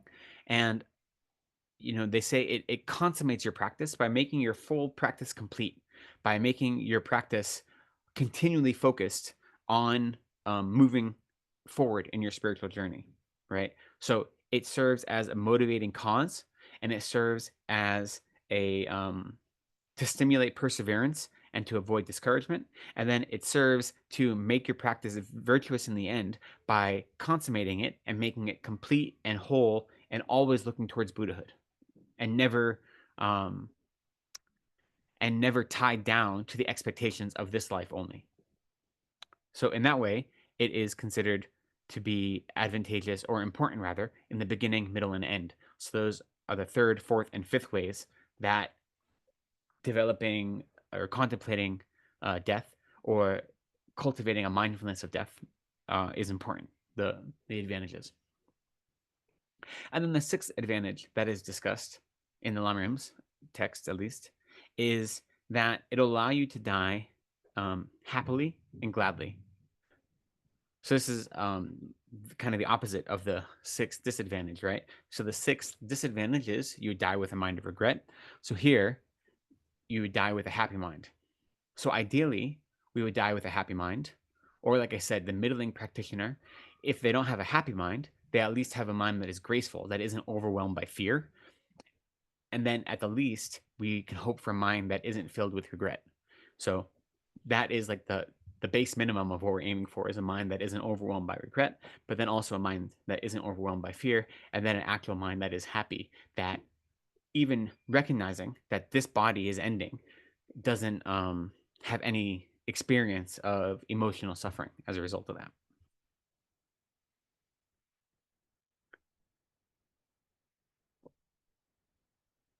And what these 6, I mean, there's many other advantages to remembering death, but these are the 6 that are generally listed. What they all come down to is that, reflecting on death and being aware of it it causes you to naturally turn away from non-virtue, right? So not only does it motivate your practice, but it causes you to realize the futility of non-virtuous action. And any non-virtuous action, why do we engage in non-virtue? We engage in non-virtue either because we don't know it's non-virtue, 1, or 2, because we expect this immediate sensation of happiness to be real happiness, right? So we think that whatever this non-virtue is going to bring us ultimate happiness because we're mistaking worldly happiness or impure happiness for actual happiness, right? It goes back to those 4 things I mentioned, the 4 misperceptions. We're mistaking impure things for pure things, okay? So the reason we, think of any non-virtuous action you could do, if we think of the 10 non-virtues, but also just any negative action you do. Like the reason you steal something is because you think that having the happiness of taking that thing now is real happiness, right? And even though you intellectually could speak against that, the emotional experience is one of joy and one that is grasping onto joy. The same with any non-virtuous. The reason we engage in harmful actions towards others is because we believe that harming others in those way, whether it means by criticizing them or causing them physical harm or stealing from them or engaging in any harmful action in that way, we do that because we think it's going to make us happy, right? That's why we engage in non-virtue. We don't engage in non-virtue because we want to, go to the lower realms. We do it because we think those actions are going to bring us happiness. And we are so brainwashed by samsara, having been reborn in samsara again and again, that we don't understand worldly happiness for what it is, which is a type of suffering, right? So if we're able to actively think of death and remember that we're going to die, when that combines with an understanding of virtue and non-virtue, okay? So we still need to have that study and practice of virtue and non-virtue. But when a contemplation of death is combined with that, then naturally you feel a strong aversion to engaging in any non-virtuous action because you naturally know, you recognize there's no guarantee that I'm going to live long enough to purify this action, right? And so the utter futility of non-virtue and the utter futility of worldly happiness becomes more and more apparent as you reflect on death and on impermanence. Venerable, I have a question. Mm-hmm. What about someone who steals, maybe who's poverty stricken and steals to feed their child? That person is not doing it out of, grasping at, maybe just to prolong the life of their child. So, Yeah. but of course, it's a non-virtue. Mm-hmm. Yeah. That's where it gets difficult. So stealing is not only a non-virtue, it's one of the heaviest non-virtues, right? So it's one of the root vows, stealing anything of virtue. Excuse me, stealing anything of value. That's how heavy it is. So there's no act of stealing that is not non-virtuous. But if the motivations are genuinely to benefit others, such as a hungry child and so forth, then it's going to be a mixed action, right? And it won't have the same negative weight as one that is only focusing on oneself and one's own worldly aims. But ultimately, it is still going to be non-virtuous. It just won't be as heavy as a non-virtue. And so as practitioners, we have to balance our experiences of everyday life and what is expected of us as practitioners, as someone who understands how karma works and understands the consequences of karma. Then we engage in actions fully aware of that, right?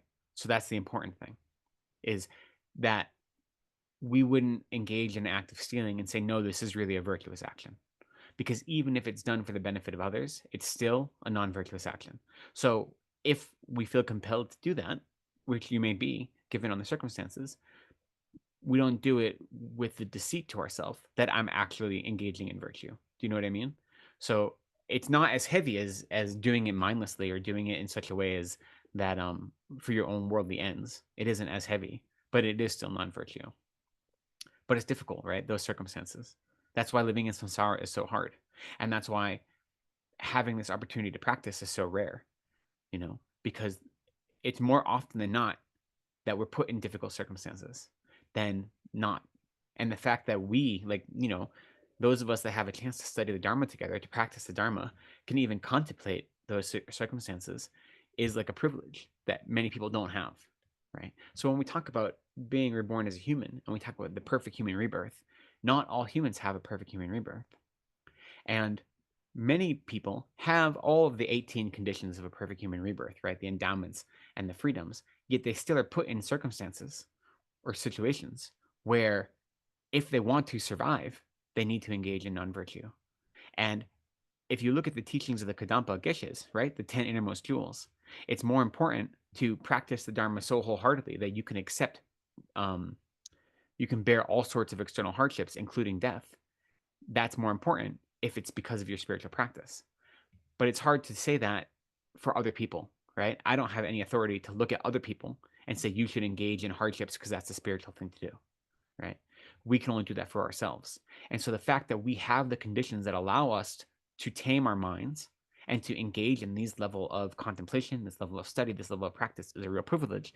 And so to then waste it by not practicing to the best of our ability, whatever that may be in any circumstance, is it's like throwing away a diamond that you found in a trash heap, is what they say. Or going to the island of diamonds, which is an incredibly arduous journey filled with sea beasts and wild storms. And then once you reach that island of diamonds or precious jewels, just turning away around and coming back home with that, but not taking any jewels with you. That's one of the analogies they give, right? That's how precious this human rebirth is if we don't use it to the best of our ability. Recognizing that we're not, again, I hear myself teaching and it feels like I'm like beating people down. We're not perfect, right? We're not Buddhas. We're doing the best we can do. So these teachings, the language can be very severe, right? That's because our self-cherishing minds are so severe. And so it's at least for me, the way I like to practice and the way I study is that this language is useful for me because my delusions are, front and center all the time. But so that language cuts through my own excuses for myself and for my practice and for my laziness, right? Yet that has to be buffered with the recognition that I'm a human being who's in samsara and is doing the best I can. So if my language ever sounds really extreme or intense, always let it be buffered with this reminder that we're doing the best we can do. And this is samsara, so the best we can do is necessarily difficult, right? I'm sorry for that beeping, by the way. I don't know if you can hear it. I imagine you can. We can. Yeah, you can't hear it. Oh, there is Yeah. I have my UPS system. The power at my house is like wonky and it fluctuates. And so my UPS just beeps all the time. And it's better than not having power, I suppose, but it's just continual beeping. So I apologize for that. But if you can't hear it, then maybe it's just in my head. Who knows? We'll see. Venerable, can I ask a question, please? Yeah. This is Alice speaking. So you've mentioned earlier in the session a commentary that you translated or participated in translating on the 10 innermost jewels. Can you please repeat the name of the commentary? Well, the commentary is called "A Beautiful Garland of Flowers." I think the FPMT published it. I'm not sure. Thank you. If anyone contacts me, I can get a copy to them. I can't right now. It'd be complicated to find it on my computer. But anyone contacts me, I'm happy to get them a copy of it. I think that either the FPMT might have published it or they were planning on publishing it. I think what happened was, to be honest, Rinpoche liked it, and then there was one point he was doubtful of, not of our translation, but of the root text. And there was some Lama he wanted to consult with to see if this Lama, he thought the text we had might have been corrupted, but there are only two versions of this text that exist that we can find copies of. And so he wanted to consult with some Lama about this text. And he just never was able to before he showed the aspect of passing away. So it might be stuck in like development hell and never be translated, and never be published by FPMT. That's a possibility. And so if it isn't, I'll be happy to send a copy to anyone. Just have to contact me. Okay, so we're almost out of time today, but what I wanted to introduce, and I've been talking about, and anyone that has studied Death and Impermanence already knows this idea. So introducing it, I'll introduce it very briefly, and we'll obviously do much more on it next week, or Venerable Kelden will, because the schedule is for him to come next week. So we've talked about the disadvantages of not being mindful of death and the advantages of being mindful of death. And so then the next step, or the next kind of division in the Lamrim, is how to actually be mindful of death, how to remember death. And in that, there are two divisions. One is the 9-part meditation on death. And then the next is meditating on the aspects of death. So that isn't taught as often in Western Dharma centers. But if you look in the Lamrim, and it's also taught it's in brief, but after meditating on the 9-point meditation, which we'll talk about, there are all sorts of meditations where you actually visualize your own death and your body decomposing and all these things. So the Heart Spoon that we recited by Pabonka goes through what is going to happen to your body. So that's not simply meditating on the death as like a conceptual practice, but actually what is going to happen to this coarse body in the act of dying. There's a great prayer by the 5th Dalai Lama that I translated and the FPMT published, that also goes through all the stages of death, where you're meditating on the prayer has like one verse for all the different types, the aspects of death as your different systems stop working, basically, and what to expect. So there are lots of meditations that are taught about the actual death experience, and so that's the next step. But before that, we talked about the 9-point meditation on death. And so the 9-point meditation on death, that was it. Oh my goodness.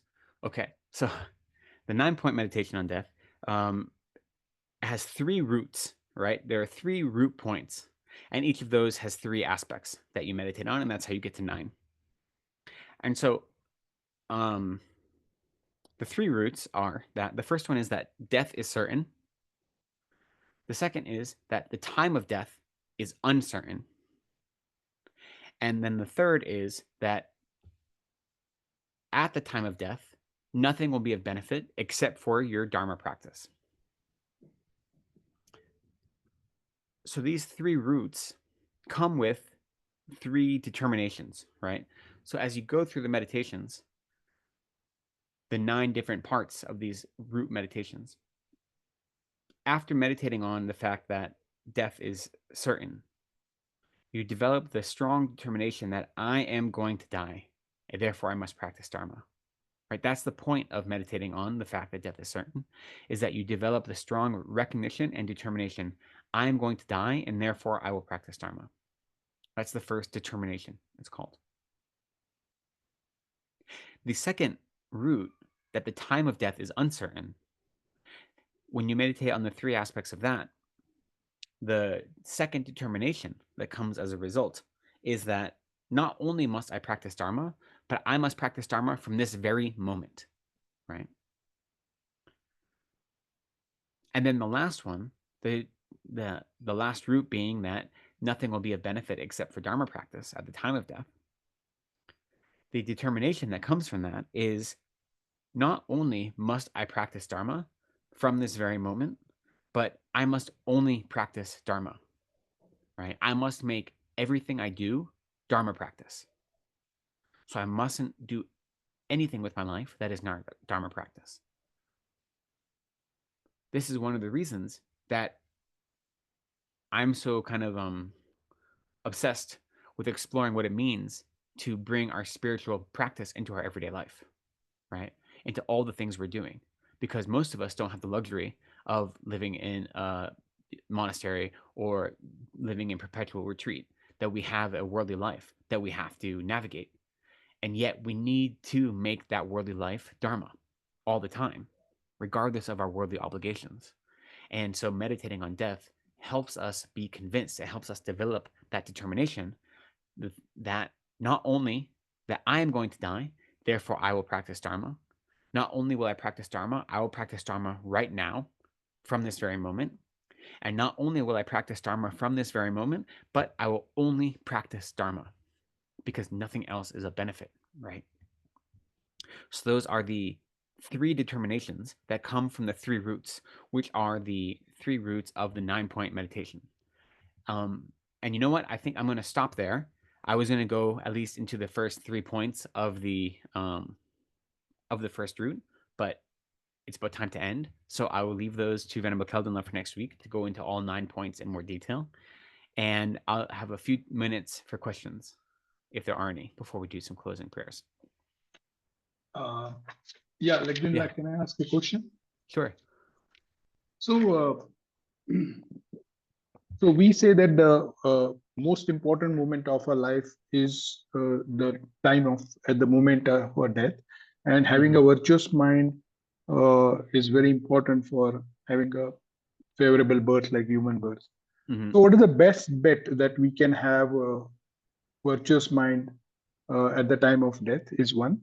And secondly, what is that one practice? This is another question. What is the one practice that we can do in this life so that we will definitely have a human life next?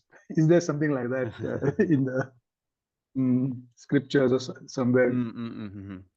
Well, so to answer the second one first, the 2 things that are the most that are often taught as the most critical factors to develop a perfect human rebirth is to have pure morality and to make stainless prayers. So the practice of pure morality is one of the most critical practices to ensure a perfect human rebirth. And then engaging in stainless prayers. So what that means is making sure that all of your aspirations are not mixed with any worldly dharmas, right? But what it means by stainless is that they're not stained by any of the 8 worldly concerns.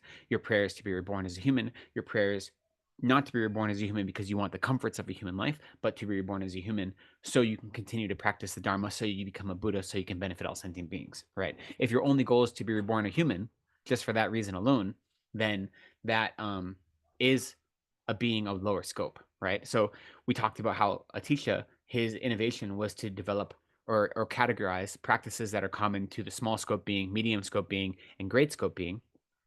Practices that are common to a small scope being are practices that are focused on having a beneficial rebirth.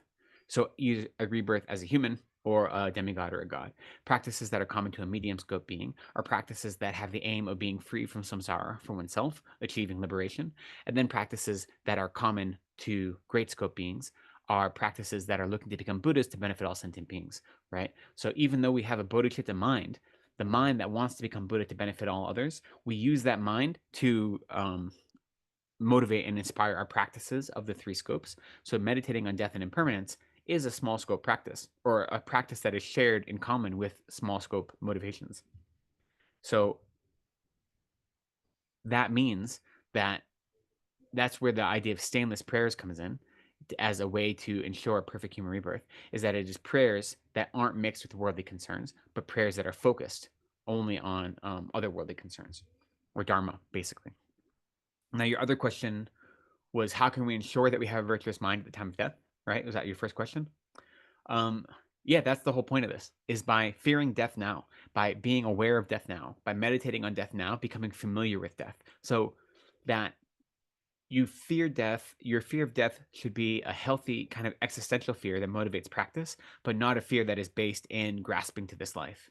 So then at the moment of death, you don't have any regrets, you don't have any concerns, right? So if you live a life that is a meaningful life now, and what I mean by a meaningful life is a life that's dedicated to Dharma and a life that is doing the best you can to serve others, then at the time of death, you'll naturally have a mind of virtue, right?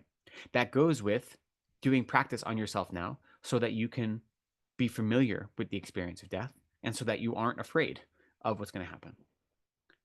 I recently, my mother died last year and I was with her through the dying process, or more than a year ago at this point, actually 14 months ago. And my mother was not a particularly religious person in any way. She grew up Catholic, converted to Anglicanism when she had kids, and raised us Anglican or Episcopalian, but never really, like, never believing it, but just kind of going as a social expectation. And then she stopped going to church once we moved out of the house because none of us are Christian and went to church. So once the 3 kids were gone, she just stopped going. And she has a vague belief in God, I suppose, like a vague Christian idea in that way. But other than that, not a very religious person. Now she was very devoted to serving others. She was a nurse, worked her whole life in the nursing field, was very dedicated to helping others and benefiting others in that way, but didn't have any kind of spiritual practice to speak of. And so as death came and as she was diagnosed with stage 4 cancer, she was so angry and had nothing but regret and fear. And it was terrible to watch. And, my sister and I both have hospice care training and have done work in these fields. And yet, at the time of death, was not the appropriate place for her to start that practice, especially not from her kids, right? She didn't want to hear it from us. So there wasn't anything we could do except make her as comfortable as possible. But her death process was so much more painful than it had to be. And it was filled with so much fear because she was so insistent that she didn't deserve to die. And that's such like difficult language, right? Like, who deserves to die? No one deserves to die. Of course not, right? But if you think that way, then what you're doing is grasping onto this life as being the most important thing. And when you grasp onto this life as the most important thing that exists, then of course, when you're faced with your own mortality, you're just going to double down. And that's going to make the whole experience that much more painful, right? So for me, there was obviously incredible opportunity to serve as a son and to be of whatever service I could during her death experience. But more than that, as a practitioner, watching someone go through that and seeing how she made it, and this sounds judgmental, I'm not judging her at all, right? She made the experience much harder on herself than she had to. Okay. And that's the way most people live their lives. And that's the way most people die, is that their deaths are much harder than they need to be because they haven't done any work while they're alive to prepare for it. Okay. And so what we're doing now by doing any sort of reflection on death, that is setting the ground that we can die with a more peaceful mind. And having a peaceful mind at the moment of death will incline us towards virtue.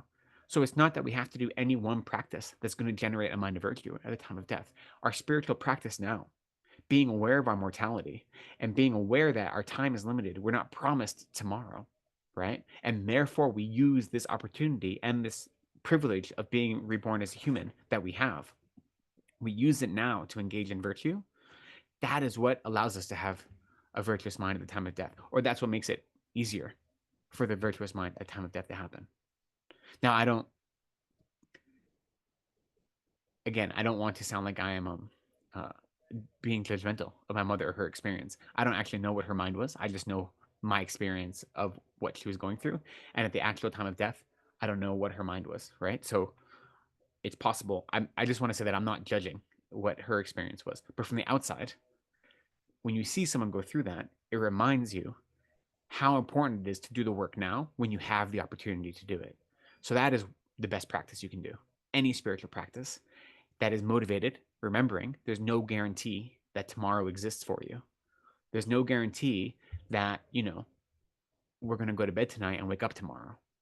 So therefore, since that isn't guaranteed, shouldn't the last thing we do before we go to bed be a virtuous practice? Be a practice that promotes Buddhahood, not that promotes suffering. Thanks a lot, Venerable, Yeah. for your answer. Any other questions? I'm going late. I know. I apologize. If not, we can just end with some brief dedication prayers then. Okay. Before we do that, before we wrap up, just so you all know, the schedule is that next week Venerable Kelden will be back, and also online, and then the Saturday after that will be the last class of this Death and Impermanence course, and that will be me returning, and I will be in Bangalore for that. But of course, it'll be online as well for those that aren't able to join us in the center. So these 4 weeks, we're hoping to go over all of Death and Impermanence in these 4 weeks. And so, especially after next week class, if you have anything that you feel is you really want us to address, then you can send an email to the SPC at at CKSL, and they'll make sure I get that before we start the class. So if there's anything uncommon or special that you really want to make sure it gets brought up in the class, then we can kind of prepare for that, okay? But that is the overall schedule. So as we finish our practice today, this evening, let us take a moment to recognize that through our study of Dharma, through our contemplation of Dharma, we have accumulated some sort of virtue. And instead of keeping that virtue for ourselves, we want to dedicate that virtue to other sentient beings. That other sentient beings might experience freedom from suffering. They might quickly achieve the state of Buddhahood. That all of our holy teachers might continue to show the aspect of teaching and turning the wheel of Dharma and leading sentient beings out of suffering. That all the all the Dharma centers and other centers of learning might continue to flourish, that all of our wishes might be fulfilled in accordance with the Dharma, and that we ourselves might progress on the path and quickly become Buddhas so that we are able to be of maximum benefit to other sentient beings. And by dedicating our virtue in this way, we make our practice pure or virtuous in 3 times. It's virtuous in the beginning by setting a strong motivation, virtuous in the middle by actively contemplating the Dharma, and virtuous in the end by having a strong dedication, giving away any merit we've accumulated. And so we will just recite this dedication prayer once in Tibetan and then once in English, and then we will recite these 2 verses of long life prayers for the Dalai Lama.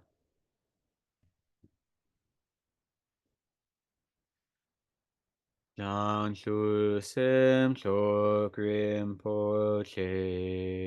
Ma Ke Panam Ke Gyu Chuk Ke Wa Nyam Pa Me Pa Yang Go Ne Gon Du Pel Wa Shu. May the supreme jewel of bodhicitta that has not arisen arise and grow. May that which has arisen not diminish, but increase more and more. In the land encircled by snow mountains, you are the source of all happiness and good. All-powerful Chenrezig Tenzin Gyatso, please remain until samsara ends. Savior of the snowland teachings and transmigratory beings, who makes extremely clear the path that is unification of emptiness and compassion, to the lotus holder Tenzin Gyatso I beseech, may all your holy wishes be spontaneously fulfilled. May the glorious Guru's lives be long and stable. May all beings, equaling the extent of space, have happiness. May I and others, without exception, accumulate merit and purify negativities. And may we be blessed to quickly attain Buddhahood. Great. Thank you so much for joining me this evening. I appreciate all of you. Thank you.